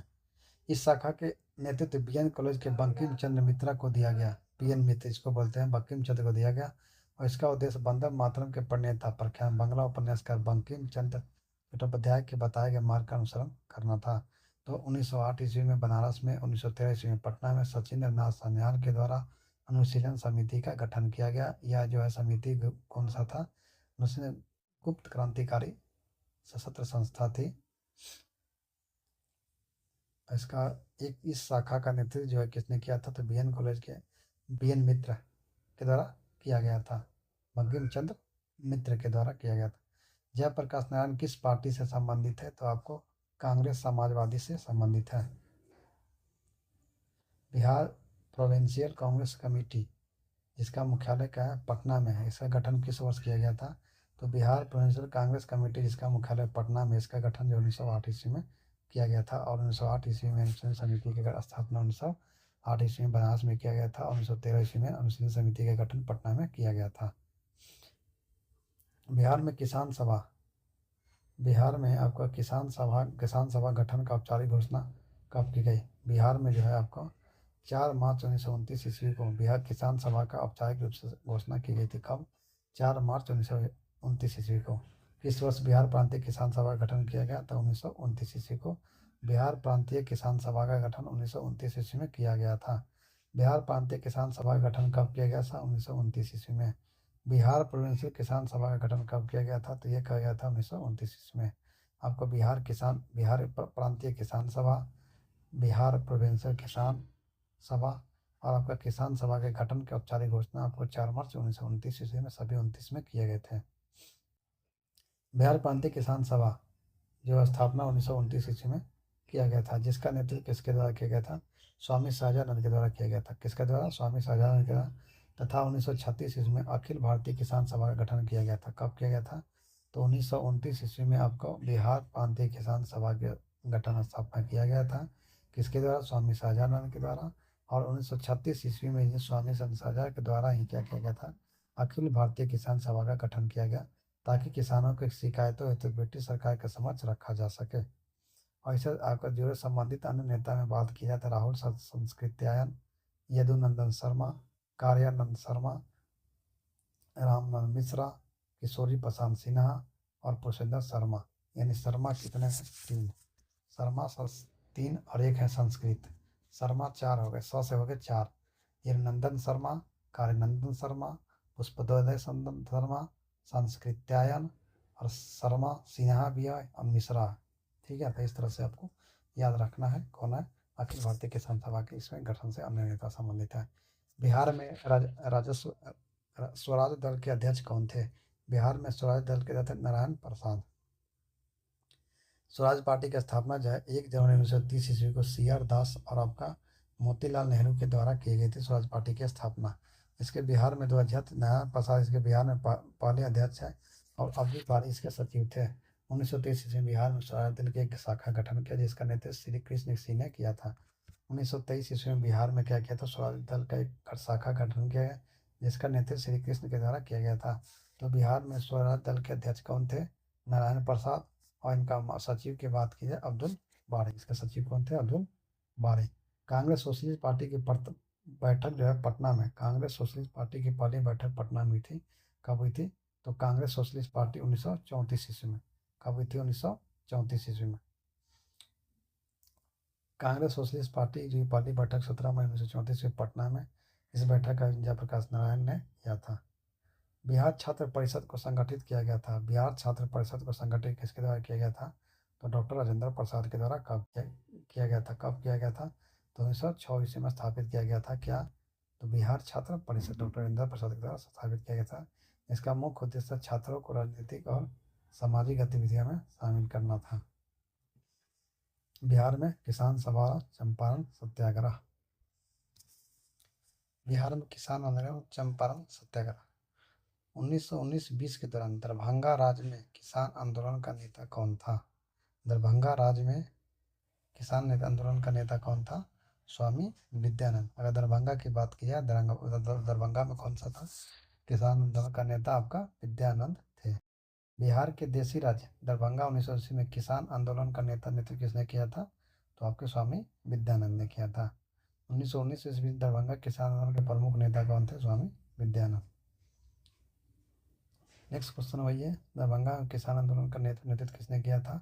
स्वामी विद्यानंद। यानी बहुत बड़े क्वेश्चन पूछे गए। 1919 ईस्वी में दरभंगा किसान आंदोलन का नेतृत्व स्वामी विद्यानंद ने किया था, जो दरभंगा राज्य के शासक एवं महाराजा कामेश्वर सिंह के खिलाफ था। किसके खिलाफ? तो महाराजा रामेश्वर सिंह के खिलाफ था। स्वामी प्रमुख नेता में स्वामी सहजानंद, बाबू श्री कृष्ण सिंह, बाबू रामदयालु सिंह। स्वामी सहजानंद सिंह ने जो है बिहार प्रांतीय किसान सभा की स्थापना की थी। बिहार प्रांतीय किसान सभा की स्थापना कब की गई थी? तो 1929 ईस्वी में की गई थी। और आपका 1936 ईस्वी में अखिल भारतीय किसान सभा का स्थापना स्वामी सहजानंद के द्वारा किया गया था। स्वामी सहजानंद संबंधित है, किससे संबंधित है? तो बिहार के किसान आंदोलन से संबंधित है। स्वामी सहजानंद किससे संबंधित है? तो बिहार के किसान आंदोलन से संबंधित है। स्वामी सहजानंद नेता है, किससे? किसानों का नेता है। स्वामी सहजानंद सरस्वती एक प्रमुख किसान नेता थे, सामाजिक सुधारक थे। वह भारत में किसान आंदोलन को संगठित करने में महत्वपूर्ण भूमिका निभाई। स्वामी सहजानंद ने बिहार प्रांतीय किसान सभा की स्थापना की और बाद में अखिल भारतीय किसान सभा के पहले अध्यक्ष भी बने थे। किसान आंदोलन का नारा था लठ हमारा जिंदाबाद। किसान आंदोलन का नेता क्या नारा क्या था? लठ हमारा जिंदाबाद। निम्नलिखित से कौन बिहार में किसान आंदोलन के साथ जुड़े थे? तो किसान आंदोलन से संबंधित कौन है? आपका राजेंद्र प्रसाद। बिहार में जो है किसान आंदोलन से संबंधित जुड़े हुए कौन थे? राजेंद्र प्रसाद। डॉक्टर राजेंद्र प्रसाद भारतीय राष्ट्रीय कांग्रेस ने बिहार में किसान आंदोलन चंपारण सत्याग्रह 1911 में शामिल हो गए थे। 1916 में कांग्रेस के लखनऊ अध्यक्ष ने भाग लिया और चंपारण सत्याग्रह की शुरुआत महात्मा गांधी के द्वारा पश्चिमी चंपारण बिहार से की थी।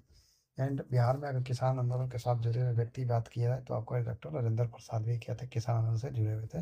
भारतीय राष्ट्रीय कांग्रेस ने में बिहार में किसान आंदोलन यानी सत्याग्रह चंपारण सत्याग्रह 1911 ईस्वी में शामिल हुए थे। और 1916 के कांग्रेस लखनऊ अध्यक्ष ने भाग लिया था और इन्होंने जो है चंपारण सत्याग्रह शुरुआत महात्मा गांधी के साथ जो पश्चिमी चंपारण में हुआ था उसका किया था। आपका कौन? डॉक्टर राजेंद्र प्रसाद। 1929 ईस्वी में स्वामी सहजानंद ने बिहार प्रांतीय किसान सभा का गठन किया। किस लिए किया गया था? किस लिए किया गया था? तो जमींदारों की क्रूरता और विरुद्ध किसानों की शिकायतों को प्रकाश में लाने के लिए। यानी 1929 ईस्वी में स्वामीनाथन सहजानंद के द्वारा ही बिहार प्रांतीय किसान सभा का गठन किया गया था। और इसका मेन उद्देश्य क्या था कि जमींदारों की जो क्रूरता है के विरुद्ध जो है किसानों की शिकायतों को प्रकाश में लाया जाए, उसके लिए आपको प्रांतीय किसान सभा की स्थापना 1929 में स्वामी सहजानंद के द्वारा किया गया था। बिहार में 1929 ईस्वी में किसान सभा का आंदोलन आरंभ हुआ था। तो आरंभ किसके द्वारा किया गया था? स्वामी सहजानंद के द्वारा किया गया था। बिहार में 1929 में किसान सभा का आंदोलन किया गया स्वामीनाथन सहजानंद सरस्वती के द्वारा। इन्होंने बिहार में प्रांतीय किसान सभा की स्थापना की, जिसका मुख्य उद्देश्य क्या था कि जमींदारों के खिलाफ किसानों की शिकायतों को संगठित करना। किसान सभा द्वारा विपत्तियों का सामना करने को उजागर करने के लिए स्वामी सहजानंद सरस्वती समाचार पत्र को प्रकाशित किया था। तो आपको विपत्तियों को जो आपका उजागर करने के लिए उनके द्वारा एक पुस्तक लॉन्च किया गया था। क्या नाम था? उनका नाम था निर्बल सेवक। निर्बल सेवक और हुंकार जैसे इनके समाचार पत्र को क्या किए थे? प्रकाशित किए थे, ताकि किसानों के समस्या को उजागर किया जाए जो जमींदारों के विरुद्ध जमींदारों द्वारा किए जा रहे थे। मुंगेर के बाड़ी विरोध का उद्देश्य क्या था? मुंगेर में जो है आपको बकास्त भूमि की वापसी, मुंगेर में जो है आपका बकास्त भूमि की वापसी की मांग का उद्देश्य क्या था? आपका मुंगेर के बरहिया ताल में इस विद्रोह का मुद्दा था बकास्त भूमि की वापसी की मांग। मुंगेर के बरहिया ताल विरोध का मुख्य बकास्त भूमि की वापसी। बकास्त भूमि वह भूमि होती है जिस पर किसान पहले खेती करते थे, लेकिन बाद में जमींदारों ने उस पर क्या कर लिया? उसके द्वारा कब्जा कर लिया गया। यह आंदोलन जब 1936 में कार्यानंद शर्मा के द्वारा किया गया। कार्यानंद शर्मा जो है आपका मुंगेर के बरहिया से संबंधित है। किसानों की जमींदारी प्रथा के खिलाफ भी विरोध किया। उस समय किसानों को शोषण का एक प्रमुख कारण था। तो ये आपका किसानों का शोषण हो रहा था। संबंधित किसे है? कार्यानंद शर्मा क्या इससे संबंधित है। 1901 बिहार में आबकारी सत्याग्रह का नेतृत्व किसके द्वारा किया गया था? राहुल संस्कृत्यायन के द्वारा किया गया था। अंबारी सत्याग्रह का नेतृत्व किसके दिया गया? राहुल संस्कृत्यायन के द्वारा किया गया था। 1939 में बिहार में अंबारी सत्याग्रह का नेतृत्व किसके द्वारा किया गया था? तो आपको राहुल संस्कृत्यायन के द्वारा किया गया था। वर्ष 1939 में बिहार में आपका अंबारी सत्याग्रह का नेतृत्व राहुल संस्कृत्यायन ने किया था। इस सत्याग्रह के दौरान राहुल सत्याग्रह एक झूठे मामले में फंसा उनको जेल भेज दिया गया था। उन्हें 6 महीने की सजा हुई थी। 6 अप्रैल 1930 को चंपारण में नमक सत्याग्रह का नेतृत्व किसने किया? 6 अप्रैल 1930 ईस्वी को चंपारण में नमक सत्याग्रह का नेतृत्व विपिन बिहारी शर्मा के द्वारा किया गया था। 6 अप्रैल 1930 ईस्वी का जो होगा आपका नमक सत्याग्रह आंदोलन गांधी जी के चला गया था, तो उसको बिहार का नेतृत्व जो है आपका विपिन बिहारी वर्मा ने किया था। 12 मार्च 1930 ईस्वी को महात्मा गांधी ने दांडी मार्च के माध्यम से क्या किया था? नमक सत्याग्रह की शुरुआत की थी। और 6 अप्रैल 1930 ईस्वी को चंपारण में आपको बिहारी वर्मा चंपा विपिन बिहारी वर्मा ने नमक कानून भंग करते हुए नमक बनाकर आंदोलन शुरू किया था। कब किया था? 6 अप्रैल 1930 ईस्वी को बिहार में विपिन बिहारी वर्मा। गांधी जी ने किस जिले में किसानों का दुख दूर करने के लिए सत्याग्रह किया? तो आपको चंपारण में। गांधी जी ने बिहार के चंपारण जिले में किसानों को दुख दूर करने के लिए 1917 ईस्वी में चंपारण सत्याग्रह की शुरुआत की। और चंपारण सत्याग्रह गांधी जी ने बिहार के किसान राजकुमार शुक्ल के कहने पर आए थे। राजकुमार शुक्ला के कहने पर ही गांधी जी जो है चंपारण सत्याग्रह में बिहार आए थे। और इसका दुख दूर करने के लिए आपका सत्याग्रह प्रथम सत्याग्रह किया था गांधी जी के द्वारा 1917। बिहार का उग्र कृषक नेता कौन थे? स्वामी सयानंद से जो बिहार के उग्र कृषक नेता थे। स्वामी सयानंद बिहार के उग्र कृषक नेता थे, जिनका जन्म उत्तर प्रदेश के गाजीपुर जिले देवाग्राम में हुआ था। इनका जो जन्म कहाँ हुआ था? तो ये आपके कहाँ के थे? स्वामी सयानंद उत्तर प्रदेश के थे। और 1937-38 में जो बिहार में बकास आंदोलन का नेतृत्व किया था, जो मुंगेर में हुआ था। नेक्स्ट क्वेश्चन, बिहार के किस वामपंथी नेता बिहार प्रांतीय किसान सभा का लोकप्रिय बनाया और इसका नाम बताइए? तो कार्यानंद शर्मा। कार्यानंद शर्मा जो है आपको बिहार प्रांतीय किसान सभा का स्थापना 1929 ईस्वी में किया गया था स्वामी सहजानंद सरस्वती जी के द्वारा। और इसका क्या लोकप्रिय बनाने में आपको कार्यानंद शर्मा, इससे संबंधित कार्यानंद शर्मा, नंद शर्मा, राहुल संस्कृत्यायन, ये सभी क्या ऐसे सब किसान से आपका आंदोलन से संबंधित है। कार्यानंद शर्मा एक प्रमुख वामपंथी नेता थे, जिन्होंने बिहार में किसान के आंदोलन को प्रेरित किया था। बिहार प्रांतीय किसान सभा को लोकप्रिय बनाया, जिसका उद्देश्य जमींदारों के खिलाफ किसानों के अधिकार की रक्षा करना। 1929 ईस्वी में स्वामीनाथन सरस्वती जी द्वारा इसको स्थापना किया गया था। नेक्स्ट क्वेश्चन है, चंपारण आंदोलन में जन आंदोलन की प्रतिक्रिया में ब्रिटिश सरकार ने इस मुद्दे को समाधान के लिए कौन सा कदम उठाया था? चंपारण आंदोलन के जन आंदोलन की प्रतिक्रियाओं में आपका एक चंपारण कृषि समिति का स्थापना किया था। आपको चंपारण आंदोलन के पश्चिमी चंपारण में आपको 1917 ईस्वी में तीन कटिया आंदोलन के नाम से भी जाना जाता है। चंपारण जन आंदोलन की प्रतिक्रिया में जो है ब्रिटिश सरकार ने मुद्दे के समाधान के लिए चंपारण कृषि समिति यानी चंपारण एग्रीगेशन कमेटी की स्थापना 29 नवंबर 1917 ईस्वी को किया था। 1937-38 के दौरान बिहार में बकास आंदोलन किसके द्वारा आयोजित किया गया था? तो बकास आंदोलन जो है आपको स्वामीचंद सहजानंद सरस्वती जी द्वारा आंदोलन किया गया था। यह मुंगेर में हुआ था। बिहार में बकास आंदोलन 1937-38 में स्वामी सहजानंद के द्वारा आयोजित किया गया था। यह आंदोलन बिहार के प्रांतीय किसान सभा के नेतृत्व में आयोजित किया गया था। इसका उद्देश्य जमींदारों द्वारा किसानों के बकास्त भूमि पथा के तहत किसानों से ली गई जमीन को वापस करना होता है। इसका अगर प्रमुख नेता बोले तो आपका निरंजन शर्मा, राहुल का संकीर्तन, आपका जामुन करनीति और स्वामीनाथन सहजानंद सरस्वती। बिहार में और उससे जिन्होंने 1927 में चंपारण सत्याग्रह के दौरान महात्मा गांधी की हत्या के प्रयास को विफल कर दिया था। उनके भोजन में मिले जहर से उनकी जान बचाई थी। यह बतख मियाँ के द्वारा जो है आपका 1917 ईस्वी में किया गया था। चंपारण सत्याग्रह में महात्मा गांधी की हत्या के लिए आपको उसमें दूध दिया गया, इसमें जहर मिला दिया गया था। उसकी बचाई अभियान किसने? बतख मियाँ ने। 1917 ईस्वी में चंपारण सत्याग्रह के दौरान महात्मा गांधी की जान बचाने के लिए बिहार के रसोइया का नाम बतख मियाँ था। 1917 ईस्वी में महात्मा गांधी ने चंपारण जिले में किसानों के नील खेती में संबंधित समस्याओं को लेकर बागान मालिकों से मिलने गए थे। नील बागान के ब्रिटिश प्रबंधक इरविन ने गांधी जी को क्या किया?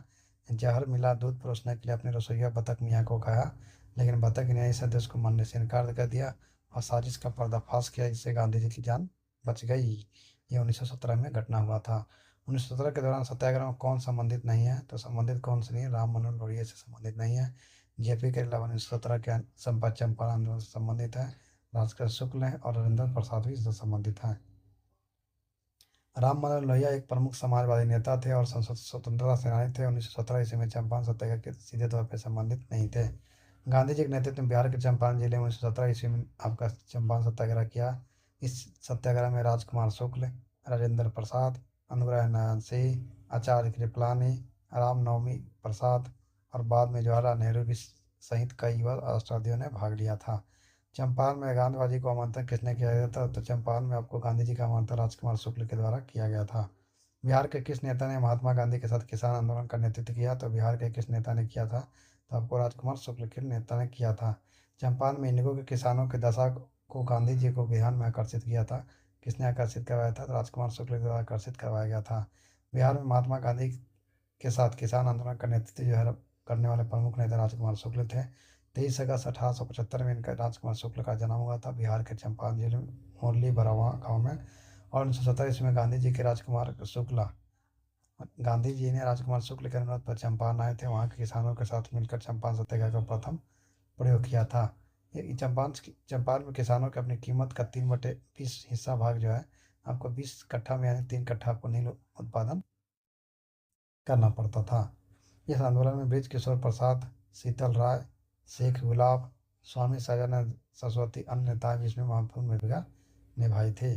बिहार के 3 कठिया पति नील के खेती के लिए भूमि का कितना भाग अमानत रखा जाता था? तो आपको 3 भाग। चंपारण में नील खेती की प्रमुख प्रणाली 3 कठिया प्रणाली थी। इसमें अपनी भूमि के 3 कट्ठे प्रति बीघा यानी अपने 3/20 हिस्से में आपको नील खेती करने के लिए बाध्यता थी। इनमें कौन से बिहार के किसान नेता थे? आपका स्वामी सजानंद सरस्वती जो है किसान के नेता थे। और क्या है? और आपका स्वामी विद्यानंद भी है किसान से नेता से संबंधित है। स्वामी सजानंद जब 22 स्वामी सजानंद सरस्वती जी का जो है जन्म आपका 1889 और मृत्यु 1950 ईस्वी को भारत राष्ट्रवादी नेता स्वतंत्रता संग्रामी सेनानी थे। भारत में किसान आंदोलन के जनक बताते हैं। बिहार में किसान आंदोलन को संगठित किया और बिहार किसान सभा की स्थापना की थी। स्वामी विद्यानंद बिहार के प्रमुख किसान नेता थे। इन्होंने असहयोग आंदोलन के दौरान बिहार के कृषकों का नेतृत्व किया था। निम्न में से कौन भारत में गांधी जी का प्रथम सत्याग्रह आंदोलन था जिसने बिहार में सविनय अवज्ञा का आपका प्रयोग किया गया? यह किया था आपका चंपारण। नील की फसल में लागू 3 कठिया पत्ती के विरोध में गांधी जी ने चंपारण में 1917 ईस्वी में सविनय अवज्ञा आंदोलन का पहला सफल प्रयोग किया गया था। स्वामी सजानंद सरस्वती ने एक पत्रिका का प्रकाशन किया था। इनके द्वारा पत्रिका का प्रकाशन किया गया था कौन सा? हुंकार। स्वामी सजानंद सरस्वती जो है आपका हुंकार नामक पत्रिका जो है साप्ताहिक हिंदी पत्रिका प्रकाशित किया गया था। इसका प्रकाशन पटना से होता था हुंकार। और इसका प्रकाशन 1940 ईस्वी में हिंदी साहित्यकारों जैसे पंडित यमुना कारजी के साथ साथ राहुल संस्कृतायन और अन्य के नेतृत्व में हुआ था। किसान आंदोलन के दौरान उन्होंने अनेक पत्रिकाओं का पुस्तकों की रचना की जिसमें से प्रमुख भूमिहार ब्राह्मण, भूमिहार परिचय, कर्मकलाप, हुंकार, the other side of the land, rent reduction in Bihar, how it works. तो ये इनके पुस्तकें आपको पुस्तकों की रचना की गई थी। स्वामी सजानंद सरस्वती जी इनका पत्रिका का प्रकाशन जो है जिसका नाम था हुंकार, यह कहाँ से किया गया था? पटना से किया गया था। यह क्या था? साप्ताहिक हिंदी पत्रिका था। नेक्स्ट 1922-23 में मुंगेर में किसान सभा का गठन किसने किया? तो किसान सभा का गठन जो है आपका किसने किया था? आपका मोहम्मद जुबैर और डॉक्टर श्री कृष्ण से, ये दोनों ने मिलकर किया था। चंपारण सत्ता की सफलता से उत्साहित होकर किसान सभा का गठन 1922-23 ईस्वी में मुंगेर में आपका मोहम्मद जुबैर और डॉक्टर श्री कृष्ण के द्वारा किया गया था। इनका मूल उद्देश्य ब्रिटिश समाजवादी शोषण नीतियों का विरोध करना। जुबैर किसान सभा के सरदार जबकि कृष्ण किसान सभा के नायब सरदार थे। राजकुमार शुक्ल किस गांव के निवासी थे? तो मुरली भरावा गांव के थे। इस गांव से बिलोंग करते थे। तो आपका पश्चिमी चंपारण के मुरली भरावा गांव से बिलोंग करते थे। इनका जन्म 1875 ईस्वी में ब्राह्मण परिवार में हुआ था। राजकुमार शुक्ल जो है महात्मा गांधी के चंपारण सत्याग्रह में आमंत्रित किया था। राजकुमार शुक्ल की मृत्यु 53 ईस्वी में हो गई थी। इस अवस्था में 1929 ईस्वी में मोतिहारी बिहार में हुई थी। चंपारण सत्याग्रह 100 वर्ष पूरे होने के अवसर पर अरविंद मोहन ने उन पर अन्य समर्थकों पर किताब लिखी जिसका शीर्षक था चंपारण सत्याग्रह के सहयोगी। और इस पुस्तक का विमोचन 10 अप्रैल 2017 को बिहार के मुख्यमंत्री नीतीश ने किया था। बिहार के महात्मा गांधी के पूर्व सापेक्ष राष्ट्रीय सक्रियता की अनुपस्थिति किसके अभाव में देखी जा सकती है? ये एकीकृत समुदाय। स्वतंत्रता पूर्व बिहार में बड़े जमींदारों की राजनीतिक शक्ति बचाने का माध्यम क्या था? यह माध्यम था आर्थिक स्थिति। स्वतंत्रता पूर्व बिहार में बड़े जमींदारों के अपनी राजनीतिक शक्ति बचाने की अपनी आर्थिक स्थिति को बहाल करना अति आवश्यक था। 70 साल की उम्र में जमींदार कुंवर सिंह को अंग्रेजी ने दिवालिया की कगार पर पहुंचा दिया था। ब्रिटिश राज में बिहार के कृषक वर्गों को निम्नलिखित श्रेणी में रखा जा सकता है। कौन सा श्रेणी में? आपका त्रिमुखी वर्गीकरण में रखा जा सकता है। नेक्स्ट क्वेश्चन है, गांधी जी का चंपारण सत्याग्रह किससे जुड़ा था? तिनकठिया प्रणाली से जुड़ा हुआ था। कौन सा? तिनकठिया प्रणाली।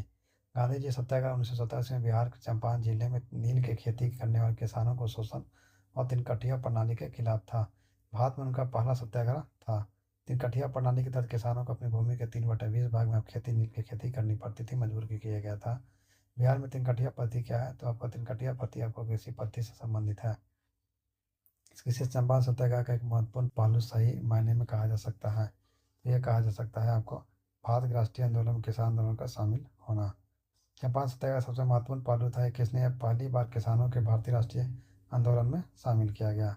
गांधी जी ने भारतीय स्वतंत्रता संग्राम के केंद्र में स्थापित किया और चंपारण किसान आंदोलन 1917 में महात्मा गांधी ने की थी। यह नील की खेती से संबंधित है। 1867 छियासठ में नील खेतिहरों में बिहार में हुए विद्रोह के क्षेत्र की पहचान करें। कौन सा विद्रोह हुआ था? तो चंपारण और मुजफ्फरपुर में। 1866 और 67 ईस्वी में नील खेतिहरों के द्वारा बिहार में जो विद्रोह हुआ था आपको याद रखना है। पश्चिमी चंपारण तो याद रहेगा, साथ में आपको मुजफ्फरपुर आपको याद रखना है। मुजफ्फरपुर बम कांड और असहयोग आंदोलन। असहयोग आंदोलन के दौरान किसने बिहार में जो है किसानों की अगुवाई की थी? बिहार में किसानों की अगुवाई असहयोग आंदोलन के दौरान किसने द्वारा किया गया था? स्वामी विद्यानंद के द्वारा जो है असहयोग आंदोलन के द्वारा किया गया था। असहयोग आंदोलन के द्वारा बिहार में कृषकों का नेतृत्व किसके द्वारा किया गया था? स्वामी विद्यानंद के द्वारा किया गया था।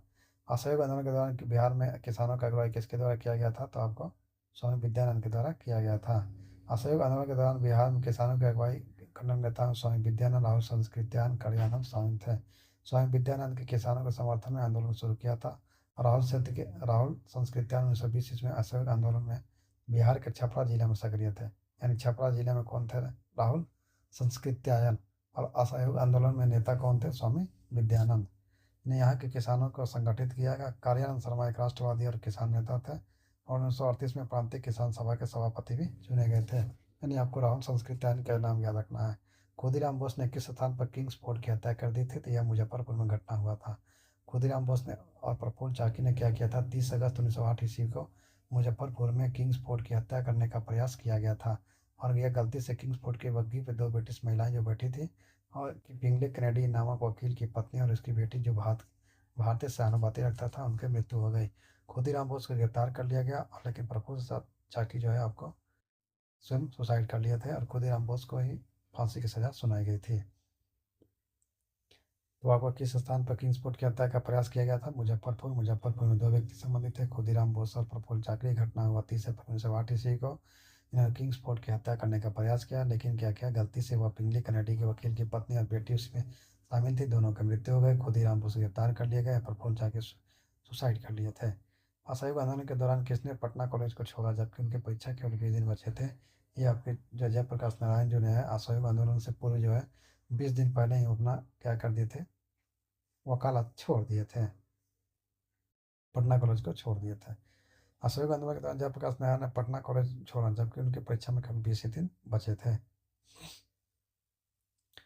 नेक्स्ट क्वेश्चन है, बिहार के किस वकील ने असहयोग आंदोलन में समय समय पर अपनी लाभ पर वकालत छोड़ी थी? लाभ पर छोड़ने वाले डॉक्टर राजेंद्र प्रसाद है। भारत में पहले राष्ट्रपति डॉक्टर राजेंद्र प्रसाद एक भारतीय स्वतंत्रता सेनानी थे और विद्वान और वकील भी थे। असहयोग आंदोलन के समय उन्होंने अपनी लाभपत वकालत छोड़कर भाग लिया था असहयोग आंदोलन में। यानी असहयोग आंदोलन में बहुत लोगों ने क्या वकील पद और अपना पढ़ाई लिखाई छोड़ा था और जयप्रकाश नारायण अपनी परीक्षा छोड़ दी थी। तो आपको याद रखना है असहयोग आंदोलन में वकील पद छोड़ने वाले कौन थे? डॉक्टर राजेंद्र प्रसाद। ये एग्जाम में पूछा जा सकता है। हजारी बाग में बिहारी स्टूडेंट कॉन्फ्रेंस का 16वां अधिवेशन किया गया था। कब किया गया था? तो 1921 ईस्वी में। बिहारी स्टूडेंट कॉन्फ्रेंस की स्थापना जो है कब किया गया था? तो 1906 ईस्वी में किया गया था, पटना में किया गया था। और इनका 16वां अधिवेशन 1921 ईस्वी में हुआ था।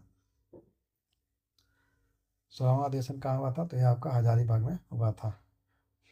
बिहार स्टूडेंट कॉन्फ्रेंस 16वां अधिवेशन 1921 में हजारीबाग में गई। इस अधिवेशन की अध्यक्षता जो सरला देवी के द्वारा किया गया था। जो हजारीबाग जो है झारखंड राज्य में स्थित है। बिहार राज्य के सम्मेलन की स्थापना जो है बिहार छात्र सम्मेलन के तौर 1906 में पटना में की गई थी। हजारीबाग सूर्य कुंड के लिए आपका कर्म के लिए प्रसिद्ध है। निबार चंद दास गुप्ता थे, किससे संबंधित है? तो पुरुलिया से संबंधित है। निवारण चंद्र दास गुप्ता संबंधित है। किससे? निवारण दास चंद्र, जो आपका पुरुलिया से संबंधित है। लॉर्ड सिन्हा 1921 ईस्वी में कहाँ के गवर्नर पद से त्याग दिए थे? तो ये आपके दिए थे बिहार उड़ीसा के गवर्नर पद थे लॉर्ड सिन्हा 1921 ईस्वी में त्याग दिए थे। लॉर्ड सिन्हा ने 1921 ईस्वी में बिहार उड़ीसा प्रांत के गवर्नर पद से इस्तीफा दिया और बिहार के गवर्नर लॉर्ड सिन्हा ने गवर्नर पद से इस्तीफा असहयोग आंदोलन के दौरान दिया था। यानी असहयोग आंदोलन के दौरान 1921 ईस्वी में गवर्नर पद से इस्तीफा देने लॉर्ड सिन्हा जो है वो कहाँ से आपका गवर्नर थे? तो बिहार उड़ीसा के गवर्नर थे। नेक्स्ट क्वेश्चन है, बिहार के किस तरह राहुल संस्कृत्यायन ने 1920 में असहयोग आंदोलन किया था? तो ये कहाँ से किया था? छपरा से किया था। राहुल संस्कृत्यायन का असली नाम केदार पांडे था। वह हिंदी साहित्य के प्रसिद्ध साहित्यकार थे और साहित्यकार होने के साथ साथ स्वतंत्रता सेनानी भी थे और बिहार के 1920 ईस्वी में असहयोग आंदोलन का नेतृत्व किया था और इसके लिए भी जेल भी गए थे। बिहार में सविनय अवज्ञा आंदोलन। नमक सत्याग्रह के दौरान बिहार में लोगों ने नमक बढ़ाने के साथ साथ किस कर का विरोध किया था सरकार का? ये किया था चौकीदारी कर का। नमक सत्याग्रह के दौरान बिहार के लोगों ने नमक बढ़ाने के साथ साथ जो है आपका चौकीदारी कर का विरोध किया। लोगों ने चौकीदारी और पंचायतों के सदस्यों के इस्तीफे की भी मांग की, जिनके पास इन चौकीदारों को नियुक्त करने की जिम्मेदारी थी। किसके पास थी? तो ये आपके पंचायत के सदस्यों इस्तीफे की भी मांग की, जिनके पास चौकीदारी को नियुक्त करने की जिम्मेदारी थी। भागलपुर, मुंगेर, सारण के इलाकों में एंटी चौकीदारी कर अभियान सफल रहा। जो आपका एंटी जो चौकीदारी कर है वो क्या रहा? वो सफल रहा। भारत में जो है नमक सत्याग्रह का नेतृत्व किसके द्वारा किया गया था? किसके द्वारा किया गया था? ये किया था महादेव सराफ के द्वारा किया गया था। बेगूसराय में चौकीदारी कर के भी अधिक हिस्सा था। ये किसका हिस्सा था? तो ये आपका सविनय अवज्ञा का हिस्सा था। सविनय अवज्ञा आंदोलन के दौरान ही जो है चौकीदारी कर का भी विरोध किया गया था। बिहार के किसान किस आंदोलन में चौकीदारी कर देने से इनकार कर दिया था? तो आपको असविनय अवज्ञा आंदोलन के दौरान ही जो चौकीदारी कर का विरोध किया गया था। किस आंदोलन के प्रभाव में आकर बिहार के लोगों ने चौकीदारी कर देने से इनकार कर दिया? सविनय अवज्ञा आंदोलन। बिहार में चौकीदारी कर न देने का अभियान कब शुरू किया गया था? सविनय अवज्ञा आंदोलन कब शुरू हुआ है? 1930 ईस्वी में। बेगूसराय में चौकीदारी कर के विरुद्ध आंदोलन सविनय अवज्ञा आंदोलन का एक हिस्सा था। 1930 ईस्वी महात्मा गांधी के नेतृत्व में भारतीय राष्ट्रीय कांग्रेस के द्वारा शुरू किया गया था। 1930 में बिहार क्षेत्र में राजस्व वसूली का धरना प्रदर्शन कितनी बार कमी हुई थी? 1930 ईस्वी में बिहार क्षेत्र की राजस्व वसूली में धरना प्रदर्शन के कारण जो है कितनी कमी हुई थी? तो 10 लाख रुपए की कमी हुई थी इनका राजस्व का वसूली। बिहार में जनजातीय आंदोलन, आदिवासी आंदोलन, संथाल विद्रोह कब हुआ था? ये आपका हुआ था 1855-56 में संथाल का विद्रोह हुआ था आदिवासी के द्वारा। आदिवासी आंदोलन संथाल हुल विद्रोह कब हुआ था? 1855-56। संथाल हुल विद्रोह जो है आपका 30 जून 1855 ईस्वी को शुरू हुआ था और 1856 तक चला। इसका नेतृत्व सिद्धू कान्हू, चांद भैरव, फूलो झानो ने किया था। संथालों का उद्देश्य था अपनी आर्थिक, संस्कृति और धार्मिक अधिकारों की रक्षा करना। इस विद्रोह में 60,000 संथालों ने ब्रिटिश पुलिस और संपत्तियों पर हमला किए थे। अंग्रेजों ने इसे कुचलने के लिए अत्यधिक क्रूरता दिखाई। इस विद्रोह की याद में हर साल 31 जून को हुल दिवस मनाया जाता है। तो आदिवासी आंदोलन संथाल हुल दिवस कब हुआ था? 1855-56 में हुआ था। इसका नेतृत्व किसने किया था? सिंधु कान्हू, चांद भैरव के द्वारा किया गया था। आर्थिक, संस्कृति व धार्मिक अधिकार की रक्षा करना इनका मूल उद्देश्य था। बंकिम चंद्र चट्टोपाध्याय आनंद में किस विद्रोह का वर्णन किया है? तो ये आपका किसका किया है? तो आपका उपयुक्त में से कोई नहीं, यानी आनंद मठ में 1763 से 1800 में बंगाल में सन्यासी विद्रोह का वर्णन किया है। इनके द्वारा सन्यासी विद्रोह का वर्णन किया गया है, जिसे बंगाली भाषा में देशभक्ति की बाइबिल कहा जाता है। तो बंकिम चंद्र चट्टोपाध्याय को उपन्यास आंदोलन मध्य 1763 से 1800 बीच में सन्यासी विद्रोह का उल्लेख किया गया था। किस स्थान पर आदिवासियों ने कांग्रेस के खिलाफ विद्रोह कर दिया था? आदिवासियों ने अंग्रेज के खिलाफ विद्रोह कर दिया था। तो बिहार में अंग्रेजों के खिलाफ आदिवासियों ने विद्रोह कई स्थानों पर विद्रोह कर दिया। छोटा नागपुर का संथाल परगना क्षेत्र, मुंडा संथाल को ये सब क्या है जनजातियों के द्वारा विरोध किया गया था आपका अंग्रेज के खिलाफ। अन्य जनजातियों ने विद्रोह किया। छोटा नागपुर में अगर किसी ने अंग्रेज के शासकों और जमींदारों को सर्वाधिक परेशान किया था। कोल ये वे थे कोल विद्रोही। छोटा नागपुर में अगर किसी ने अंग्रेजों को सबसे ज़्यादा विरोध किया था तो कोल विद्रोही। मुन्नर जनजाति का विरोध था, जिससे हो जनजाति भी खुलकर साथ में आया और छोटा नागपुर क्षेत्र बिहार से अलग होकर झारखंड शामिल हुआ। हौज विद्रोह क्या है? हौज विद्रोह जो आपका कब हुआ था? 1820 से 21 के दौरान हौज विद्रोह हुआ था। हौज विद्रोह 1820 से 21 के दौरान यह विद्रोह बंगाल के जंगल वर्तमान में जो है आपको ये क्या है, पश्चिम बंगाल और झारखंड का कुछ हिस्सा है। 1908 ईस्वी में छोटा नागपुर काश्तकारी अधिनियम में रोक लगाई थी, तो किसने, बैट बंगाड़ी पर। 1908 ईस्वी में छोटा काश्तकारी अधिनियम खूट खूट कटी भूमि व्यवस्था को मान्यता देते हुए बैट बंगाड़ी प्रथा पर रोक लगाया गया था। इनमें किसने उलगुना आंदोलन का प्रारंभ किया था, तो उलगुना आंदोलन बिरसा मुंडा ने किया था। उलगुना आंदोलन की बिरसा मुंडा में झारखंड में प्रारंभ किया गया था। इस आदिवासी आंदोलन था 1899 से 1920 की ईस्वी में बिहार झारखंड में होता है। उलगुना का अर्थ होता है कि महान विद्रोह या बड़ा तूफान। ये आंदोलन ब्रिटिश शासन और जमींदारों के खिलाफ था, जो आदिवासियों की जंग। बिहार के जनजातीय नेताओं में से किसने जो है भारत में ब्रिटिश शासन के खिलाफ डटकर विरोध किया, डटकर किसने विरोध किया था, बिरसा मुंडा ने। बिरसा मुंडा के एक स्वतंत्रता सेनानी थे, धार्मिक नेता और लोक नायक भी थे, जिन्होंने 19वीं शताब्दी के अंत में बिहार के क्षेत्र में वर्तमान जो झारखंड में पड़ता है ब्रिटिश अधिकारियों के खिलाफ आदिवासी विद्रोह का नेतृत्व किया था। तो बिहार के जनजातीय नेताओं में किसने भारत में ब्रिटिश शासन के डटकर विरोध किया था, तो बिरसा मुंडा के द्वारा। किसने कर की नई व्यवस्था के विरुद्ध शोषणकारी शक्तियों का विरोध किया गया था, ये किया गया था 1855-56 में जो बिहार में संताल विद्रोह था वह किया गया था नई व्यवस्था के विरुद्ध, शोषणकारी शक्तियों का विरुद्ध था। कौन सा, नई व्यवस्था के। 1855-56 में बिहार के संतालियों ने कर की नई व्यवस्था के, जो कर की जो नई व्यवस्था है उसके विरुद्ध किया गया है, शोषणकारी शक्तियों का विरोध किया था। विद्रोह का नेतृत्व करने वाले दो भाई सिंधु और कान्हू थे। इस विद्रोह स्थानीय जमींदारों और महाजनों ईस्ट इंडिया कंपनी के खिलाफ था। बिहार में बहवाइयों गतिविधियों का मुख्य केंद्र कौन सा रहा है, मुख्य केंद्र आपका रहा है पटना। बिहार में अगर बात की जाए तो पटना मुख्य केंद्र। 1830 के दशक में पटना का नगर केंद्र था। नगर का केंद्र क्या था, बहावी विद्रोह का। बहावी विद्रोह का 1830 के दशक में था। बिहार में बहावी गतिविधियों का मुख्य केंद्र पटना था। 19वीं शताब्दी में बहावी आंदोलन के सैयद अहमद बरेलवी के नेतृत्व में एक इस्लामी पुनरुत्थान आंदोलन था। यह क्या था आपका, बहावी आंदोलन जो है सैयद अहमद बरेलवी के नेतृत्व में एक इस्लामी पुनरुत्थान आंदोलन था। किसके नेतृत्व में, सैयद अहमद बरेलवी के नेतृत्व में। इसका उद्देश्य क्या था कि शुद्ध एकेश्वरवाद को बढ़ावा देना और इस्लाम के मूल सिद्धांतों की लौटना। लेकिन 1830 ईस्वी में सैयद अहमद की पटना यात्रा के बाद पटना बहावी आंदोलन का प्रमुख केंद्र बन गया। 1830 ईस्वी में क्या किए थे, यह सैयद अहमद जो है पटना आए थे, उसी के बाद इनका बहावी आंदोलन का प्रमुख केंद्र पटना बन गया। और पटना में जो सैयद अहमद बरेलवी के अलावा बहावी आंदोलन के कई अन्य नेता भी थे, जिससे मौलाना इब्राहिम बख्श, मौलाना इस्माइल देहलवी, मौलाना रशीद और अहमद गोंगहड़ी शामिल है।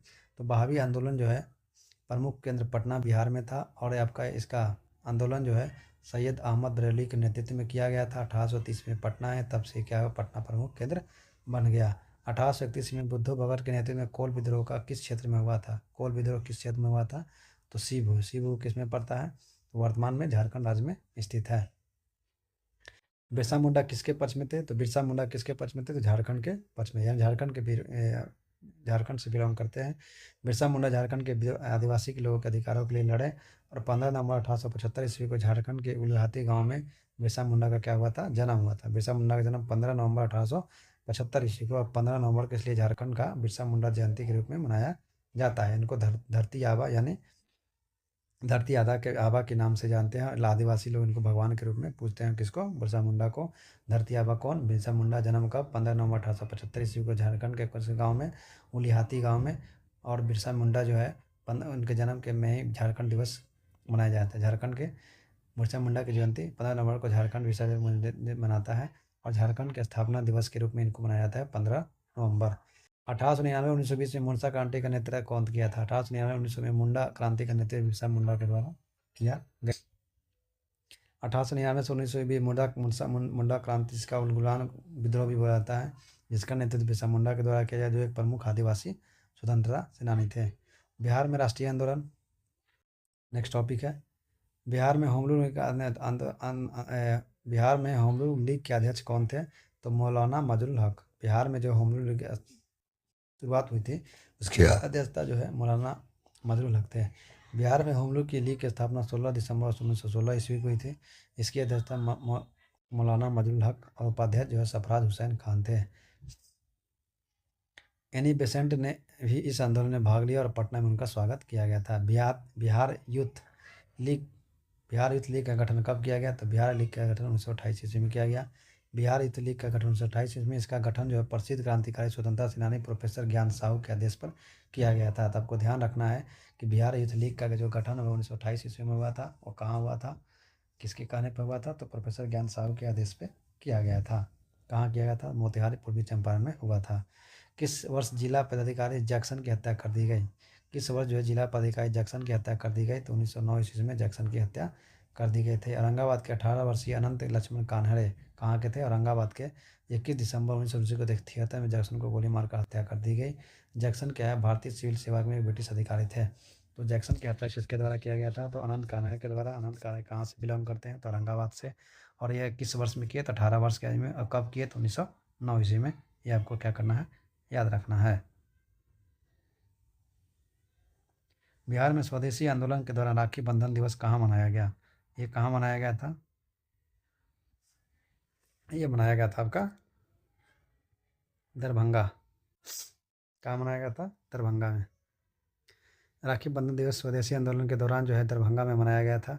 यह दिवस राष्ट्रीय एकता और आत्मीयता की भावना को प्रोत्साहित करने के लिए था, जहाँ एक लोगों ने क्या कि एक दूसरे ने हाथ पे राखी बांधकर एकता का संदेश दिया था। 1930 से 31 में बरही कांग्रेस में सफलतापूर्वक अंग्रेजी हुकूमत किस जिले में नाकाम कर दिया गया, तो यह नाकाम किया गया था आपका गया में। सन 1930 में कांग्रेस का सविनय अवज्ञा आंदोलन का इतना सफल हुआ कि निम्नलिखित शहरों में से एक में से अंग्रेजी राज के चिन्ह कई महीने तक गायब हो गए थे। वो कौन सा था, बरही। सविनय अवज्ञा आंदोलन महात्मा गांधी के द्वारा 1930 ईस्वी में शुरू किया गया था। इस आंदोलन में लोगों ने शांतिपूर्ण तरीके से ब्रिटिश कानूनों का उल्लंघन किया। बरही बिहार गया जिले में है, जो अब झारखंड के हजारीबाग जिले का एक छोटा सा कस्बा है बरही। इस आंदोलन के दौरान जो बरही के लोगों ने ब्रिटिश शासन के खिलाफ इतना मजबूत विरोध प्रदर्शन किया कि कई महीने तक यहाँ के अंग्रेजी राज चिन्ह क्या हो गए, गायब हो गए। बिहार में चौड़ी विद्रोह किस वर्ष हुआ था, बिहार में चौड़ी विद्रोह 1798 ईस्वी में हुआ। बिहार में चौड़ी विद्रोह से 1798 ईस्वी में था। चौरी विद्रोह का नेतृत्व दुर्जन सिंह के द्वारा किया गया। किसके द्वारा, चौरी विद्रोह का नेतृत्व दुर्जन सिंह के द्वारा किया गया था। यह विद्रोह ब्रिटिश शासन के खिलाफ था। यह विद्रोह छोटा नागपुर सहित जंगल महल के क्षेत्र में हुआ करता था। बिहार के चौरी विद्रोह कब हुआ था, 1798 ईस्वी में। इसका नेतृत्व किसके द्वारा किया गया, दुर्जन सिंह के द्वारा किया गया था। यह किसके खिलाफ था, ब्रिटिश शासन के खिलाफ हुआ था। कहाँ से हुआ था, तो छोटा नागपुर सहित जंगल महल के क्षेत्र से हुआ था। बिहार में 1781 विद्रोह में निम्नलिखित कौन सा कथन सही है, यह आपका सही कौन है। यह जमींदारों के द्वारा किया गया विद्रोह था, सही है। किसानों के द्वारा विद्रोह किया गया था, सही है। और अंग्रेजी बिना किसी परेशान के विद्रोह को कुचलने में सफल नहीं, ये भी क्या है, सही है। यानी उपयुक्त एक में से सही, अधिक हो सकता है। 1781 ईस्वी में विद्रोह जमींदारों और सरदारों द्वारा ब्रिटिश ईस्ट इंडिया के खिलाफ किया गया था। किसके द्वारा, जमींदारों और सरदारों द्वारा किया गया था। यह विद्रोह ब्रिटिश दमनकारी नीतियों के खिलाफ था और बिहार में हुआ था। नेक्स्ट टॉपिक है भारत छोड़ो आंदोलन। बिहार में भारत छोड़ो आंदोलन के दौरान सचिवालय में जो है आपका गोलीबारी हुई की घटना हुई थी। तो ये गोलीबारी की घटना सचिवालय में कब हुई थी, सचिवालय 11 अगस्त 1942 ईस्वी को सचिवालय में गोलीबारी की घटना हुई थी भारत छोड़ो आंदोलन के दौरान। बिहार में भारत छोड़ो आंदोलन के दौरान सचिवालय में गोलीबारी हुई थी 11 अगस्त 1942 ईस्वी को। और इसमें क्या, पटना के जिलाधिकारी डब्ल्यू जी अर्थर के आदेश पर पुलिस ने गोलियां चलाई का आदेश दिया। यानी आपको पटना के जो जिलाधिकारी समय का जिलाधिकारी था, कौन था, डब्ल्यू जी अर्थर। उसके आदेश पे पुलिस ने गोलियां चलाई थी। कब चलाई थी, 11 अगस्त 1992 ईस्वी को। और ये कौन घटना है, तो सचिवालय के गोलीबारी घटना के नाम से इसको जाना जाता है। बिहार में भारत छोड़ो आंदोलन के दौरान किस जिले में अपराधी जिला घोषित किया गया था। बिहार में भारत छोड़ो आंदोलन के दौरान किस जिला को अपराधी घोषित किया गया था, तो यह सारण जिला को जो है अपराधी घोषित किया गया था, 4 डिस्ट्रिक्ट को। भारत छोड़ो आंदोलन के समय बिहार का सारण जिला विशेष रूप से सक्रिय था, इसलिए इसको क्या गया, अपराधी जिला घोषित किया गया। क्योंकि यहाँ आंदोलन काफ़ी मजबूत से चल रहा था और यह अंग्रेजों के लिए एक शब्द बना हुआ था, इसलिए क्या किया गया, सारण डिस्ट्रिक्ट को क्या कर दिया, अपराधी जिला घोषित कर दिया गया। और 11 अगस्त 1942 को सचिवालय कांड हुआ था, ध्यान रखना है। महात्मा गांधी ने उनके सहयोग 1942 ईस्वी में धरपकड़ से बिहार में बहुत दंगे हुए, जिसमें रेल सेवा पूर्ण रूप से ठप हो गया। और सबसे अधिक प्रभावित कौन सा जगह था, तो पटना। सबसे ज़्यादा अगर प्रभावित जगह की बात की जाए, रेल ठप हुआ था, वह पटना में हुआ था। भारत छोड़ो आंदोलन के समय बिहार का सबसे अधिक प्रभावित जिला पटना था। और इस आंदोलन के दौरान पटना में कई हिंसक घटनाएं हुई, जिसमें छात्रों ने गोलीबारी और अन्य दंगे घटनाएं भी शामिल है। 1942 में किस त्यौहार के अवसर पर जयप्रकाश नारायण हजारीबाग से जेल से निकले थे, ये दीपावली के समय था। उस समय भारत छोड़ो आंदोलन के समय जयप्रकाश नारायण ने 9 नवंबर 1942 ईस्वी को दीपावली के दिन हजारीबाग जेल से गैर सहयोगी के साथ साथ फरार हो गए। जयप्रकाश नारायण उनके साथियों जेल में दीपावली मनाने के लिए कई छोटी छोटी बत्तियां जलाकर उत्सव जैसा माहौल बनाया, जिससे उसका फायदा उठा के हुए वो 17 फीट दीवार क्या हुए फान गए। तो आपको जयप्रकाश नारायण ने जैसे 1942 ईस्वी में इनको जब हजारीबाग जेल में कैद किया गया था, तो उस समय दीपावली की रात थी और उसमें छोटे छोटे बत्तियों जलाकर उत्सव उसी का फ़ायदा उठाकर क्या गया 17 फीट दीवार को फाड़ गए। और यह घटना कब हुआ था? 9 नवंबर 1942 ईस्वी को। उस समय कौन सा दिन था? दिवाली की दिन थी। सन 1942 में भारत छोड़ो आंदोलन में बिहार के नेताओं के महत्वपूर्ण योगदान रहा। बिहार में कौन सा प्रमुख नेता जो बिहार केसरी के नाम से जाता है? बिहार केसरी में डॉक्टर श्री कृष्ण को नाम से जाना जाता है। बिहार छोड़ो 1942 में भारत छोड़ो आंदोलन में सक्रिय रूप से डॉक्टर नेता श्री कृष्ण थे और उन्हें बिहार केसरी के नाम से जाना जाता है। आज़ाद दास्ता बिहार में किस आंदोलन के दौरान सक्रिय था? आज़ाद दास्ता बिहार में किस आंदोलन के दौरान सक्रिय था? तो भारत छोड़ो आंदोलन के दौरान सक्रिय था आज़ाद दास्ता का गठन जो है आपको किसके द्वारा किया था? जयप्रकाश नारायण जब क्या किया हजारीबाग जेल से भागे थे, तो ये इनके द्वारा ही आज़ाद दास्ता का गठन किया गया था। यह कहाँ किया गया था? नेपाल के तराई जंगलों में किया गया था। बलदेव सहाय महाधिवक्ता के पद से त्याग दिए थे। बलदेव सहाय जो महाधिवक्ता थे वो पद त्याग दिए थे। असहयोग आंदोलन में भी क्या दिए थे? 1943 ईस्वी में पद त्याग दिए थे। और असहयोग आंदोलन में डॉक्टर राजेंद्र प्रसाद के द्वारा जो है आपका वकील छोड़ा गया था। उस समय जयप्रकाश नारायण के द्वारा जो है 20 दिन पहले उनका पढ़ाई छोड़ा गया था। ये घटना जो है असहयोग आंदोलन में हुआ था। भारत छोड़ो आंदोलन की शुरुआत 20 अगस्त 1942 ईस्वी को हुई। और भारत छोड़ो आंदोलन की शुरुआत होते ही ब्रिटिश सरकार ने ऑपरेशन जीरो आवर लॉन्च किया गया था, जिसमें सभी बड़े नेताओं को गिरफ्तार कर लिया गया। और 9 अगस्त 1942 ईस्वी को ही किया गया था महाधिवक्ता पद ने त्याग दिया था। यह घटना कब हुआ था? 9 अगस्त 1942 ईस्वी को महाधिवक्ता पद से यानी 1942 होगा। ये क्या होगा? गलत हो जाएगा। 7 दिसंबर 1942 ईस्वी को श्री योगेंद्र शुक्ला कहाँ लाए गए थे? 7 अगस्त 1942 ईस्वी को ये बक्सर लाए गए थे, यानी बिहार के बक्सर लाए गए थे।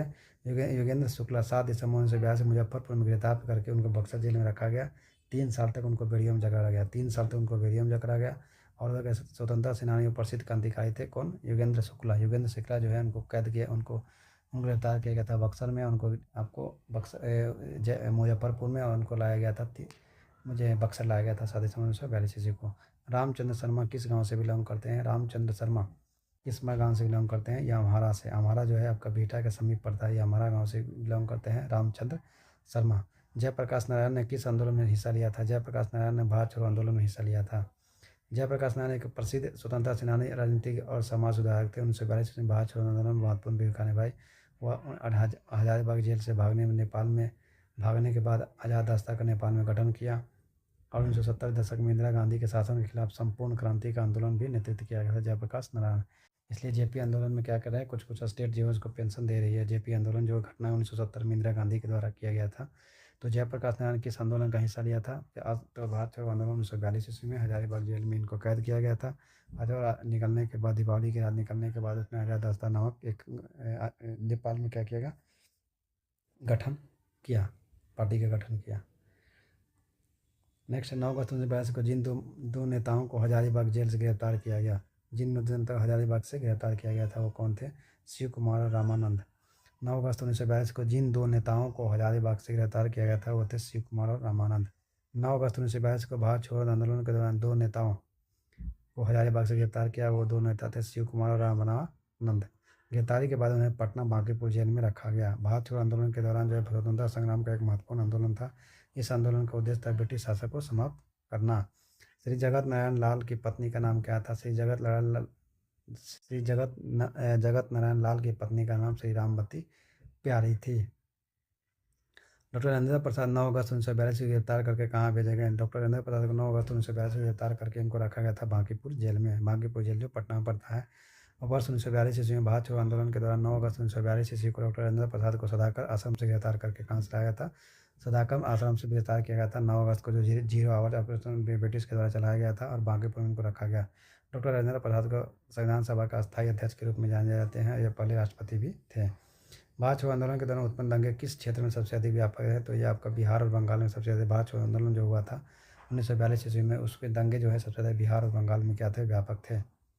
11 अगस्त 1942 को पटना शहर में भारत छोड़ो आंदोलन के दौरान किन्होंने मार्गदर्शन किया? ये मार्गदर्शन किया गया था किसके द्वारा? और 11 अगस्त 1942 ईस्वी को पटना शहर में भारत छोड़ो आंदोलन को किन्होंने मार्गदर्शन किया था? तो भारत छोड़ो आंदोलन की शुरुआत जो है महात्मा गांधी के द्वारा 8 अगस्त 1942 ईस्वी को की गई थी। आंदोलन के दौरान 11 अगस्त 1942 को बिहार के पटना सचिवालय तिरंगा फहराते समय पुलिस की गोलीबारी से 7 शहीद छात्र जो है शहीद हो गए थे। इसमें क्रांतिकारी के नाम बताए: उमाकांत सिंह, जगपति कुमार, जग राजेंद्र सिंह, रामानंद सिंह, राहुल गोविंद सिंह, देवी पद चौधरी और सती प्रसाद झा शामिल थे। 11 अगस्त 1942 ईस्वी को पटना में भारतीय छोड़ो आंदोलन के दौरान क्या क्या नेतृत्व में बहादुर आपका विद्रोह किया था? ये क्या थे? तो अगर मार्गदर्शन किसका किया गया था? नेक्स्ट क्वेश्चन है, भारत छोड़ो आंदोलन के दौरान पटना के 7 शहीद कहे जाने वाले व्यक्ति में कौन सी बीएन कॉलेज का विद्यार्थी था? तो बीएन कॉलेज के विद्यार्थी थे आपका जगपति कुमार। जगपति कुमार जो है बीएन कॉलेज के विद्यार्थी थे। यह घटना 11 अगस्त 1942 ईस्वी को, 9 अगस्त को घटना है। 8 अगस्त को घोषणा किया था, 9 अगस्त को सजीराव चलाया गया था और 11 अगस्त को बिहार के सचिवालय पर झंडा फहराते समय एक किया गया था। कितने शहीद थे? 7 छात्र जो है शहीद हो गए इनको गोली में, और आपका अर्थर ने इनको आदेश दिया था गोली मारने का। और बीएन कॉलेज से जो हुए थे आपका कौन थे? जगपति कुमार। किस तिथि को अगस्त क्रांति 1942 के लॉन नीतिकों ने पटना के आसपास में भीड़ गोलीबारी का आदेश दिया था? ये आदेश दिया था अगस्त क्रांति 1942 में 11 अगस्त को भारत के वायसराय लॉर्ड नीतिकों ने पटना और उसके आसपास में क्या किया था? गोली चलाने का आदेश दे दिया था। इसी घटना में 7 छात्रों की मौत हो गई थी, कई घायल हो गए थे। शहीद छात्रों के नाम उमाकांत प्रसाद सिन्हा, रामानंद सिन्हा, सतीश प्रसाद झा, जगपति देवी चौधरी रानी, राजेंद्र सिंह और राम गोविंद सिंह थे। भारत छोड़ो आंदोलन के दौरान आपका जेल से भागकर किसने भूमिगत होकर लड़ाई लड़ी? तो आपको जयप्रकाश नारायण भारत छोड़ो आंदोलन के दौरान जो है जेल से भाग गए थे। 1903 था, दीपावली थी उस दिन। और नेपाल में जाकर इन्होंने क्या किया था? आजाद दास्ता यानी स्वतंत्र ब्रिगेड का गठन किया था। बिहार में आजाद दादा सक्रिय रहा, बिहार में आजाद दास्ता सक्रिय रहा। यह भारत छोड़ो आंदोलन के दौरान ये सक्रिय था। बिहार में जो है बिहार में आजाद दास्ता की सक्रियता भारत छोड़ो आंदोलन के दौरान किया गया था। यह दास्ता जयप्रकाश नारायण के द्वारा नेपाल की तराई में जंगलों में स्थापित किया था, जिसका मुख्य उद्देश्य था ब्रिटिश सरकार के खिलाफ छापामार युद्ध करना और तोड़फोड़ की गतिविधियों को बढ़ावा देना। भारत छोड़ो आंदोलन के दौरान 11 अगस्त 1942 को पटना के पुलिस गोलीकांड में मरने वाले छात्रों की संख्या कितनी थी? 7। 11 अगस्त 1942 को पटना में सचिवालय के पूर्वी गेट पर कौन था? पूर्वी गेट पर राष्ट्रीय झंडा फहराने क्रम में उमाकांत सिंह नामक एक युवक झंडा लेकर सबसे आगे बढ़ रहे थे, लेकिन उनको गोली लग गई। इस घटना में कुल 7 युवक शहीद हो गए। इसमें उमाकांत सिंह, जगपति कुमार, रामानंद सिंह, सतीश कुमार झा, देवी पद चौधरी, राजेंद्र सिंह और राम गोविंद सिंह शामिल थे। अब नेक्स्ट टॉपिक है विविध। बिहार का सबसे पुराना गिरजाघर कौन सा है? बिहार का सबसे पुराना गिरजाघर पादरी की हवेली है।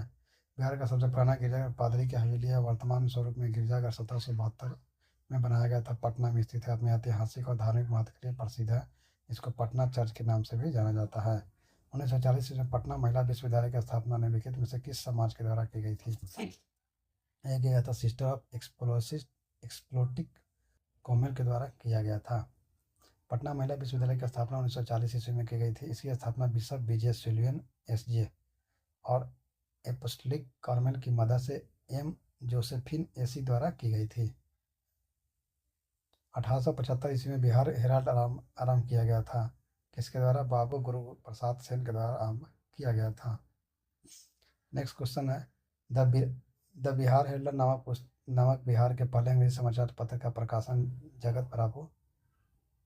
प्रकाशन बाबू गुरु प्रसाद सेन के द्वारा किया गया था। द बिहार हेराल्ड क्या है? नामक बिहार का पहला अंग्रेजी समाचार पत्र था।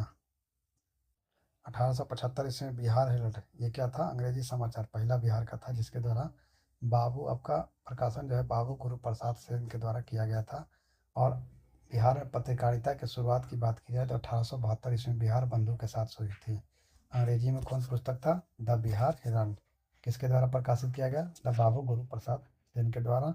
और आगे बिहार में पत्रकारिता की शुरुआत 1872 ईस्वी में किया था। किसके द्वारा? बिहार बंधु के द्वारा हुई थी, जो बिहार का पहले हिंदी समाचार पत्र बना। जो बिहार बंधु जो है बिहार का पहला हिंदी समाचार था। अंग्रेजी की बात की जाए द बिहार हेराल्ड अंग्रेजी समाचार पर 150 वर्ष से अनुमत चल रहा है। ये क्या है? अंग्रेजी समाचार। किसके द्वारा? बाबू गुरु प्रसाद सेन। आधुनिक बिहार का निर्माता किसको बोला जाता है? तो सच्चिदानंद सिन्हा को आधुनिक बिहार का निर्माता बोला जाता है। आधुनिक बिहार का निर्माता किसे कहा जाता है? तो सच्चिदानंद सिन्हा को बोला जाता है।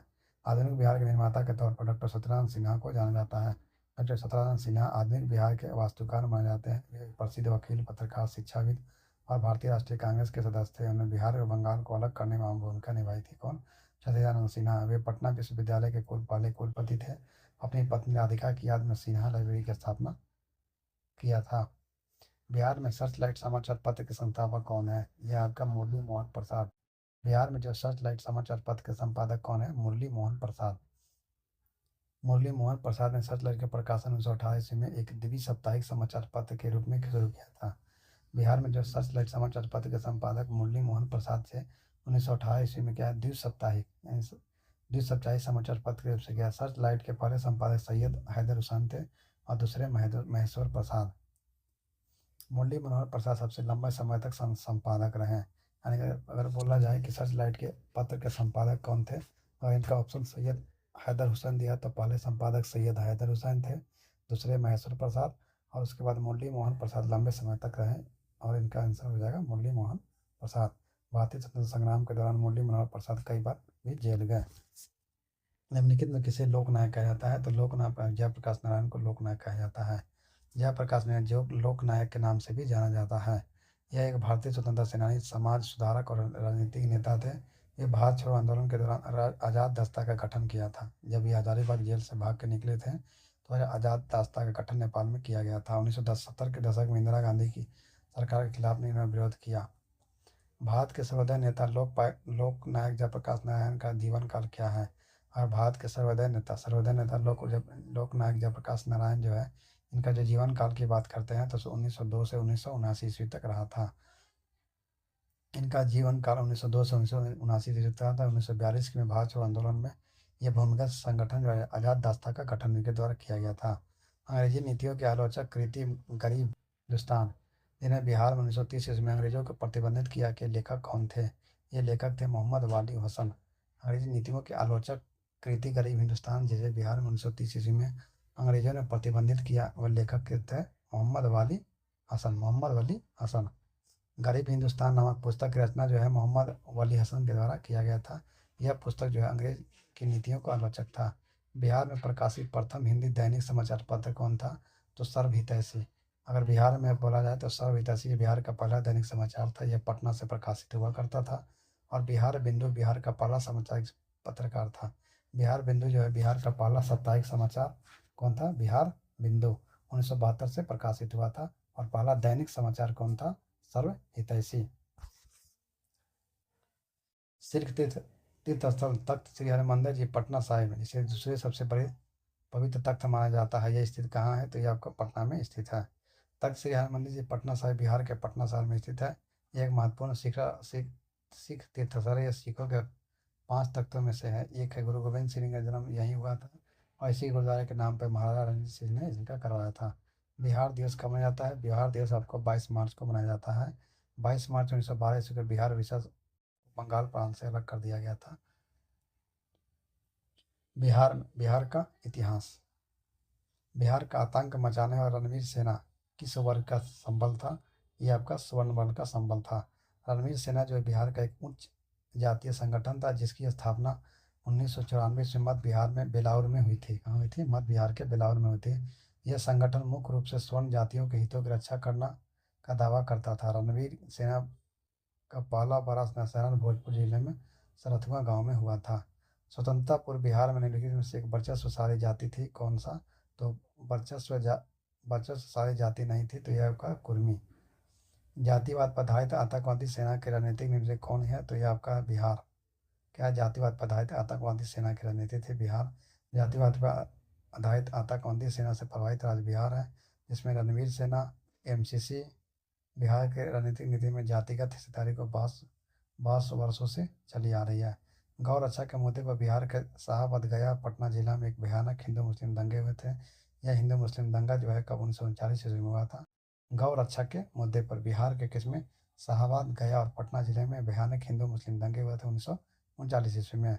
झारखंड आंदोलन प्रारंभ किया गया था। झारखंड आंदोलन कब प्रारंभ किया था? यह आपको किया गया था स्थापना, राज्य स्थापना के लिए किया गया था। झारखंड आंदोलन बिहार से अलग एक झारखंड राज्य की मांग को झारखंड आंदोलन का मांग लेकर चलाया गया था। यह आंदोलन जो है भारत के छोटा नागपुर के पठार और आसपास के क्षेत्र में अलग अलग राज्य का दर्जा देने की मांग के साथ था, जिसे झारखंड के नाम से जाना जाता है। यह क्षेत्र जनजातीय बहुल है। यह अपनी विशिष्ट शासन व्यवस्था, भाषा, संस्कृति और क्षेत्र के लोगों द्वारा अपनी संस्कृति की पहचान बनाए रखने के उद्देश्य से झारखंड में इसकी मांग की गई थी। पटना महिला विश्वविद्यालय की स्थापना कब की गई थी? पटना महिला विश्वविद्यालय 1940 ईस्वी में किया गया था। पटना महिला विश्वविद्यालय की स्थापना 1940 ईस्वी में बिशप सुलियन ने की थी और 1941 ईस्वी में डिग्री कॉलेज की मान्यता मिली और 1952 में बिहार सरकार ने विशेष कॉलेज का दर्जा दे दिया था। बिहार में परमानेंट सेटलमेंट लागू करने का कारण क्या था? तो आपका भू राजस्व का राजस्व निर्णय करना। बिहार में परमानेंट सेटलमेंट लागू करने का मुख्य कारण था कि भू राजस्व का राजस्व निर्णय करना। 1793 ईस्वी में लॉर्ड कॉर्नवालिस के द्वारा बंगाल बिहार में परमानेंट सेटलमेंट यानी अस्थायी बंदोबस्त शुरुआत की गई थी। बिहार में अस्थायी बंदोबस्त लागू करने का मुख्य कारण क्या था? तो ब्रिटिश ईस्ट इंडिया कंपनी ने राजस्व के स्थायी और निश्चित आय का सुनिश्चित करना था। इस व्यवस्था के तहत जमींदारों को भूमि का स्थायी मालिक बनाया गया। जमींदारों को भूमि का स्थायी मालिक और इससे भूमि निवेश करने और सुधार करने की प्रेरणा मिल सके। यानी बिहार में परमानेंट सेटलमेंट लागू करने का मुख्य कारण क्या था? भू राजस्व का राजस्व निर्णय करना। यह जो है 1793 ईस्वी में लॉर्ड कॉर्नवालिस के द्वारा लागू किया गया था बंगाल और बिहार में। इसमें क्या है कि जमींदारों को भूमि को स्थायी मालिक बनता था, यानी इसका मालिक कौन? जमीन का मालिक कौन? जमींदार होता था। 1940 में देवघर में गोल्डन लीग की स्थापना हुई। ब्रिटिश वस्तुओं का बहिष्कार और स्वदेशी आंदोलन के प्रगति के लिए की गई थी। 1904 ईस्वी में जो है देवघर में गोल्डन लीग की स्थापना की गई थी। ब्रिटिश वस्तुओं का बहिष्कार और स्वदेशी आंदोलन के प्रगति के लिए की गई थी। यह कब की गई थी? बिहार में। पटना में प्रकाशित होने वाला प्रथम अंग्रेजी अखबार कौन था? तो कौन था? The Bihar Herald. ये आपको जब बिहार हेराल्ड जो है गुरु प्रसाद सेन के द्वारा 1875 ईस्वी में शुरू किया गया था और भारत का पहला अंग्रेजी समाचार पत्र था। 1881 में पटना से इंडियन क्रॉनिकल नामक समाचार पत्र भी प्रकाशित किया गया था। यह किया गया था 1875 में। The Bihar Herald, Guru Prasad Sen. 1928 ईस्वी में बिहार में रविदास सभा का गठन किया गया। रविदास सभा का गठन जो है 1928 ईस्वी में किया गया था। यह जो है आपका किसने किया था? जगजीवन राम ने किया था। 1928 में बिहार में जगजीवन राम ने रविदास सभा का गठन किया गया और संत रविदास की शिक्षाओं समाज सुधार में प्रयासों को प्रोत्साहित करने के उद्देश्य से किया गया था। यानी रविदास सभा का गठन 1928 ईस्वी में किसके किया गया? जगजीवन राम के द्वारा किया गया था। 1835 में पहला जिला स्कूल कहाँ खोला गया था? 1835 में पहला जिला स्कूल कहाँ खोला गया था? तो आपको पटना में खोला गया था। 1835 ईस्वी में पहला जिला विद्यालय पटना में खोला गया था। इसे पटना उच्च विद्यालय के रूप में जाना जाता है। यह बिहार में सरकारी तत्वाधान में स्थापित होने वाला पहला अंग्रेजी विश्वविद्यालय था। इसके अलावा छपरा, आरा और में भी जिला विद्यालय शुरू किया गया था। यानी पहला जिला स्कूल की बात की जाए तो 1835 ईस्वी में पटना में किया गया था। पटना गोलघर का निर्माण किसने किया था? जॉन गॉस्टिन के द्वारा किया गया था। गोलघर कहाँ स्थित है? तो पटना में स्थित है। पटना में Golghar British engineer captain John Garstin ने 1786 ईस्वी में बनाया था। इसका निर्माण 1717 ईस्वी में बिहार में आए भूकंप में सूखे के कारण अनाज के भंडारण के लिए किया गया था। किसके द्वारा बनाया गया था? इंजीनियर कौन था? जॉन गॉस्टिन, 1786। भारत में संपूर्ण क्रांति का आरंभ किसने किया था? ये जयप्रकाश नारायण के द्वारा किया गया था। संपूर्ण क्रांति की विचारधारा किसने प्रस्तुत की? जयप्रकाश नारायण के द्वारा प्रस्तुत किया गया था। बिहार में संपूर्ण क्रांति का नारा 1794 ईस्वी में जयप्रकाश नारायण के द्वारा गया। इस क्रांति में 7 क्रांति शामिल है। कौन को? राजनीतिक क्रांति, आर्थिक क्रांति, सामाजिक क्रांति, सांस्कृतिक क्रांति, बौद्धिक क्रांति, शैक्षणिक क्रांति और आध्यात्मिक क्रांति। निम्नलिखित में किस अखबार का प्रकाशन पटना से होता था? तो आपका इंडियन नेशन जो है इसका प्रकाशन जो है पटना से होता था। इंडियन नेशनल पत्रिका जो समाचार पत्र का प्रकाशन बिहार राज्य के पटना से होता है। इस पत्रिका का प्रकाशन 1931 ईस्वी में हुआ और 1932 ईस्वी का प्रकाशन कुछ समय के लिए बंद कर दिया गया। 1943 से पुनः इसका आपका प्रकाशन शुरू हो गया। मगध विश्वविद्यालय कहाँ स्थित है? मगध विश्वविद्यालय आपका बोधगया में स्थित है। मगध विश्वविद्यालय की बात की जाए तो इसका स्थापना 1962 ईस्वी में की गई थी। बिहार के गया जिले में है, अंतर्गत आता है। इसका यह एक प्रमुख शैक्षणिक संस्थान है जो विभिन्न शैक्षणिक कार्यक्रम और पाठ्यक्रम प्रदान करता है। Mahatma Gandhi and Bihar super missions लेखक कौन थे? महात्मा गांधी और बिहार समर मिनी सेंसेस के लेखक कौन है? ये यहाँ पर डॉक्टर राजेंद्र प्रसाद। महात्मा गांधी और बिहार समर मिनी सेंसेस नामक पुस्तक के लेखक थे डॉक्टर राजेंद्र प्रसाद। यह पुस्तक जो 1949 में प्रकाशित किया गया था। यह पुस्तक महात्मा गांधी और बिहार के बीच के संबंधों पर राजेंद्र प्रसाद के व्यक्तिगत अनुभवों पर आधारित था। यानी महात्मा गांधी एंड बिहार जो समर मिनी सेंसेस के लेखक कौन है? डॉक्टर राजेंद्र प्रसाद। यह महात्मा गांधी और बिहार के बीच संबंधों पर राजेंद्र प्रसाद के व्यक्तिगत अनुभव पर आधारित है। राजेंद्र प्रसाद कहाँ के रहने वाले थे? तो ये आपके बिहार के रहने थे। बिहार के किस जिले के? तो बिहार के सिवान जिले का जीरादेई नामक गांव में रहते थे। इनका जो जन्म हुआ 3 दिसंबर 1884 को जन्म हुआ था और भारत के प्रथम राष्ट्रपति 1950 में बने। डॉक्टर राजेंद्र प्रसाद भारत रत्न 1962 में मिला था। जयप्रकाश दिवस कब मनाया जाता है? जयप्रकाश दिवस जो है आपका अप्रैल 1946 से मनाया जाता है। जयप्रकाश नारायण एक राजनीतिक के स्वतंत्रता सेनानी थे और ये सोशलिस्ट पार्टी से भी जुड़े थे। 12 अप्रैल 1946 को महात्मा गांधी ने व्यक्तिगत अपील कर उन्हें तत्कालिक वायसराय लॉर्ड बेबन के द्वारा रिहा किया गया और इस दिन से जयप्रकाश दिवस मनाया गया। यानी जयप्रकाश दिवस 12 अप्रैल 1946 को जब जेल में थे तो महात्मा गांधी ने एक व्यक्तिगत अपील करके उन्हें तत्कालीन वायसराय उस समय लॉर्ड बेबन थे और इसी दिन से उनको रिहा करवाया गया और जयप्रकाश नारायण जो है इसी दिन से मनाया जाता है 12 अप्रैल 1946 से। 5 जून 1974 को इंदिरा गांधी के खिलाफ इन्होंने संपूर्ण क्रांति का आह्वान किया और सार्वजनिक जीवन में भ्रष्टाचार के विरोध किया। 1999 में जयप्रकाश नारायण को भारत सरकार द्वारा मरणोपरांत जो है भारत रत्न से सम्मानित किया गया 1999 ईस्वी में। प्रभावती देवी की स्वतंत्रता सेनानी थी, यह पटना से बिलोंग करती थी। और यह कौन थी? तो प्रभावती देवी बिहार राज्य में पटना क्षेत्र के स्वतंत्रता सेनानी थी। यह जो है जयप्रकाश नारायण की पत्नी थी। उन्होंने सविनय अवज्ञा आंदोलन में व्यक्तिगत सत्याग्रह और भारत छोड़ो आंदोलन में सक्रिय रूप से भाग लिया। उन्होंने सविनय अवज्ञा आंदोलन में सक्रिय रूप से भूमिका निभाई और 2 साल की सजा भी सुनाई गई। जगत नारायण लाल को किस जेल में रखा गया था? तो ये आपको हजारीबाग जेल में रखा गया था। जगत नारायण लाल स्वतंत्रता सेनानी थे। उन्होंने आधुनिक बिहार के निर्माण और प्रभावशाली भूमिका निभाई थी। स्वतंत्रता आंदोलन के समय उन्हें हजारीबाग सेंट्रल जेल में रखा गया था। 1888 से इलाहाबाद के किस राजा ने भारतीय राष्ट्रीय कांग्रेस के चौथे अधिवेशन के संपन्न होने में बहुत बहुमूल्य सहायता प्रदान की? 1888 ईस्वी में इलाहाबाद में किस राजा ने भारतीय राष्ट्रीय कांग्रेस के चौथे अधिवेशन जो इलाहाबाद में संपन्न हुआ 1888 ईस्वी में बहुमूल्य सहायता किया था? तो कौन किया था? दरभंगा के राजा ने। दरभंगा के राजा ने क्यों किया? तो भारतीय राष्ट्रीय कांग्रेस का चौथा अधिवेशन जो है इलाहाबाद 1888 में संपन्न होना था। इसके अध्यक्ष जो है स्कॉटलैंड के जॉर्ज जूल बने थे। ये दरभंगा के राजा लक्ष्मेश्वर से 1888 ईस्वी में इलाहाबाद में होने वाला कांग्रेस अधिवेशन के लिए इलाहाबाद के लिए लोथर काउंसिल को खरीद लिया था और कांग्रेस को दे दिया। किसके लिए? अधिवेशन के लिए। दरभंगा के राजा लक्ष्मेश्वर सिंह एक उदारवादी और प्रगतिशील राजा थे। उन्होंने शिक्षा, स्वास्थ्य और समाज कल्याण के क्षेत्र में कई महत्वपूर्ण योगदान दिए। वे भारतीय राष्ट्रीय कांग्रेस के समर्थक थे। उनका उद्देश्य था आगे बढ़ाने में महत्वपूर्ण योगदान और उनका उद्देश्य इसके उद्देश्य को आगे बढ़ाने में महत्वपूर्ण योगदान दिया।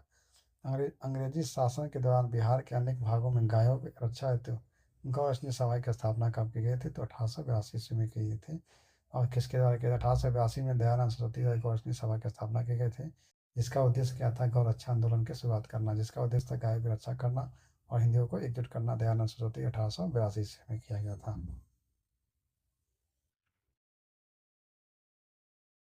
अब बिहार का इतिहास। 1937 ईस्वी में चुनाव में मुस्लिम लीग ने टिकट पर कितने मुसलमान बिहार राज्य की विधानसभा में चुने गए? ये चुने गए थे 2। 1937 ईस्वी में जो चुनाव हुआ था उसमें मुस्लिम लीग के टिकट पर बिहार से जो है 2 सीट उनको 2 विधानसभा में चुने गए थे। 1937 में विधानसभा में कांग्रेस को 98 सीट, मुस्लिम लीग को 2 और बिहार मुस्लिम यूनाइटेड पार्टी को 8, मुस्लिम इंडिपेंडेंट पार्टी को कुल 20 सीटें पर जय प्राप्त हुई। कुल 152 सीटों पर चुनाव हुआ था। भारत के सर्वोदय नेता लोक नायक जयप्रकाश नारायण का जीवन काल क्या रहा? इनका जीवन काल 1902 ईस्वी से 1979 से रहा है। लोक नायक जयप्रकाश नारायण का जन्म 11 अक्टूबर 1902 ईस्वी को हुआ था। कहाँ हुआ था? बिहार के सिताब दियारा क्षेत्र में हुआ था। और इनका निधन जो है 8 अक्टूबर 1979 ईस्वी को हुआ।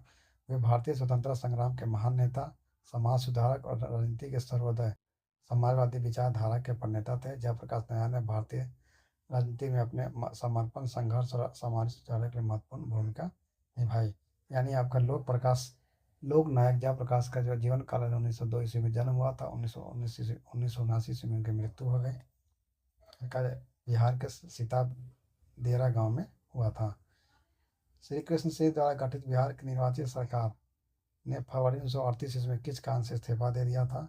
राजनीतिक कैदियों को छोड़ने के कारण जो है डॉक्टर श्री कृष्ण के द्वारा गठित बिहार की निर्वाचित सरकार ने फरवरी 1938 में इस्तीफा दे दिया था। डॉक्टर श्री कृष्ण गठित बिहार की निर्वाचित सरकार ने फरवरी 1938 में राजनीतिक कैदियों की रिहाई की मांग लेकर इस्तीफा दिया गया था। 1937 में डॉक्टर जब कृष्ण सिंह ने पहला कांग्रेस मंत्रालय बनाया तो उन्होंने राजनीतिक कैदियों को रिहा करने की मांग की। वायसराय पर दबाव बनाया, लेकिन उसके मंत्रालय ने 15 फरवरी 1938 को इस्तीफा दे दिया और श्री कृष्ण को बिहार केसरी के नाम से भी जाना जाता है। वे भारत के अखंड बिहार राज्य के प्रथम मुख्यमंत्री रहे थे। यानी वह भारत के अखंड बिहार राज्य के प्रथम मुख्यमंत्री 1946 से 1961 तक। बिहार के उस क्रांतिकारी का नाम बताया जिन्हें सितंबर 1928 में हिंदुस्तान सोशलिस्ट रिपब्लिकन आर्मी की स्थापना की गई थी। तो यह फणींद्र नाथ घोष की बैठक में भाग लिया था। तो किसने लिया था? फणींद्र नाथ घोष। बिहार के उस क्रांतिकारी का नाम बताया जिन्हें सितंबर 1928 में हिंदुस्तान सोशलिस्ट रिपब्लिकन आर्मी की बैठक में भाग लिया। किसने? फणींद्र नाथ घोष। बिहार में फणींद्र नाथ घोष ने 1928 ईस्वी में हिंदुस्तान सोशलिस्ट रिपब्लिकन आर्मी की बैठक में भाग लिया था। प्रथम अखिल भारतीय कांग्रेस समाजवादी नेता सम्मेलन कहाँ हुआ है? तो यह आपका हुआ था पटना में। प्रथम अखिल भारतीय कांग्रेस समाजवादी सम्मेलन कहाँ हुआ? पटना में। प्रथम अखिल भारतीय समाज सम्मेलन 17 मई 1934 ईस्वी को इसके नेता आचार्य नरेंद्र के लिए किया गया था। इसके महासचिव कौन थे? जयप्रकाश नारायण थे। कौन? प्रथम अखिल भारतीय कांग्रेस समाजवादी सम्मेलन 1934 में हुआ था पटना में। हाल में मौलाना मजरूल हक विश्वविद्यालय की स्थापना की गई है। ये क्या है? तो अरबी और पारसी भाषा के लिए विकास के लिए किया गया था। हाल ही में आपका मौलाना मजरूल विश्वविद्यालय की स्थापना अरबी और पारसी भाषा के विकास के लिए किया गया है। पूर्वांचल को अलग राज्य बनाने के विरोध में बिहार बंद ऐलान किया गया था। पूर्वांचल को अलग राज्य बनाने के बिहार बंद ऐलान किया गया था 14 दिसंबर 1999। 1921 में गांधी ने पटना का उद्घाटन किया। 1921 में गांधी ने पटना में क्या उद्घाटन किया था? तो बिहार विद्यापीठ और बिहार नेशनल कॉलेज की स्थापना किया गया था। 6 फरवरी 1921 में स्वतंत्रता सेनानी ब्रज किशोर प्रसाद, मौलाना मजरूल हक, डॉक्टर राजेंद्र प्रसाद और महात्मा गांधी ने मिलकर बिहार में क्या किया? विद्यापीठ की स्थापना की। और मजरूल हक इसके पहले कुलपति थे। यानी विद्यापीठ की स्थापना 1921 में महात्मा गांधी के द्वारा और राजेंद्र प्रसाद, मजरूल हक, मौलाना बद्र किशोर प्रसाद के मिलकर किया गया। और इसके पहले कुलपति मजरूल हक थे और राजेंद्र प्रसाद के संस्थापक प्राचार्य थे। बिहार राष्ट्रीय विश्वविद्यालय की स्थापना 5 फरवरी 1921 ईस्वी में हुई, जबकि इसका उद्घाटन महात्मा गांधी 6 फरवरी 1921 ईस्वी में महात्मा गांधी के द्वारा किया गया है। श्री नरसिंह नारायण क्या थे? श्री नरसिंह नारायण क्या थे? ये आपके समाजवादी थे। स्वतंत्रता पूर्व में बिहार में समाजवादी विचार का प्रचार करने का श्रेय किसको जाता है? स्वतंत्रता पूर्व बिहार में जो है समाजवादी विचारधारा को प्रसार करने का श्रेय किसको जाता है? जयप्रकाश नारायण, बीपी सिन्हा की पश्चात शिक्षा को। पटना में भावी आंदोलन का महत्वपूर्ण नेता कौन थे? तो बहुत महत्वपूर्ण नेता की बात करें सैयद अहमद थे। निम्नलिखित ऐतिहासिक घटनाओं में कौन सी घटना कारण है? सबसे पहले आपका कौन सा हुआ है? सबसे पहले आपका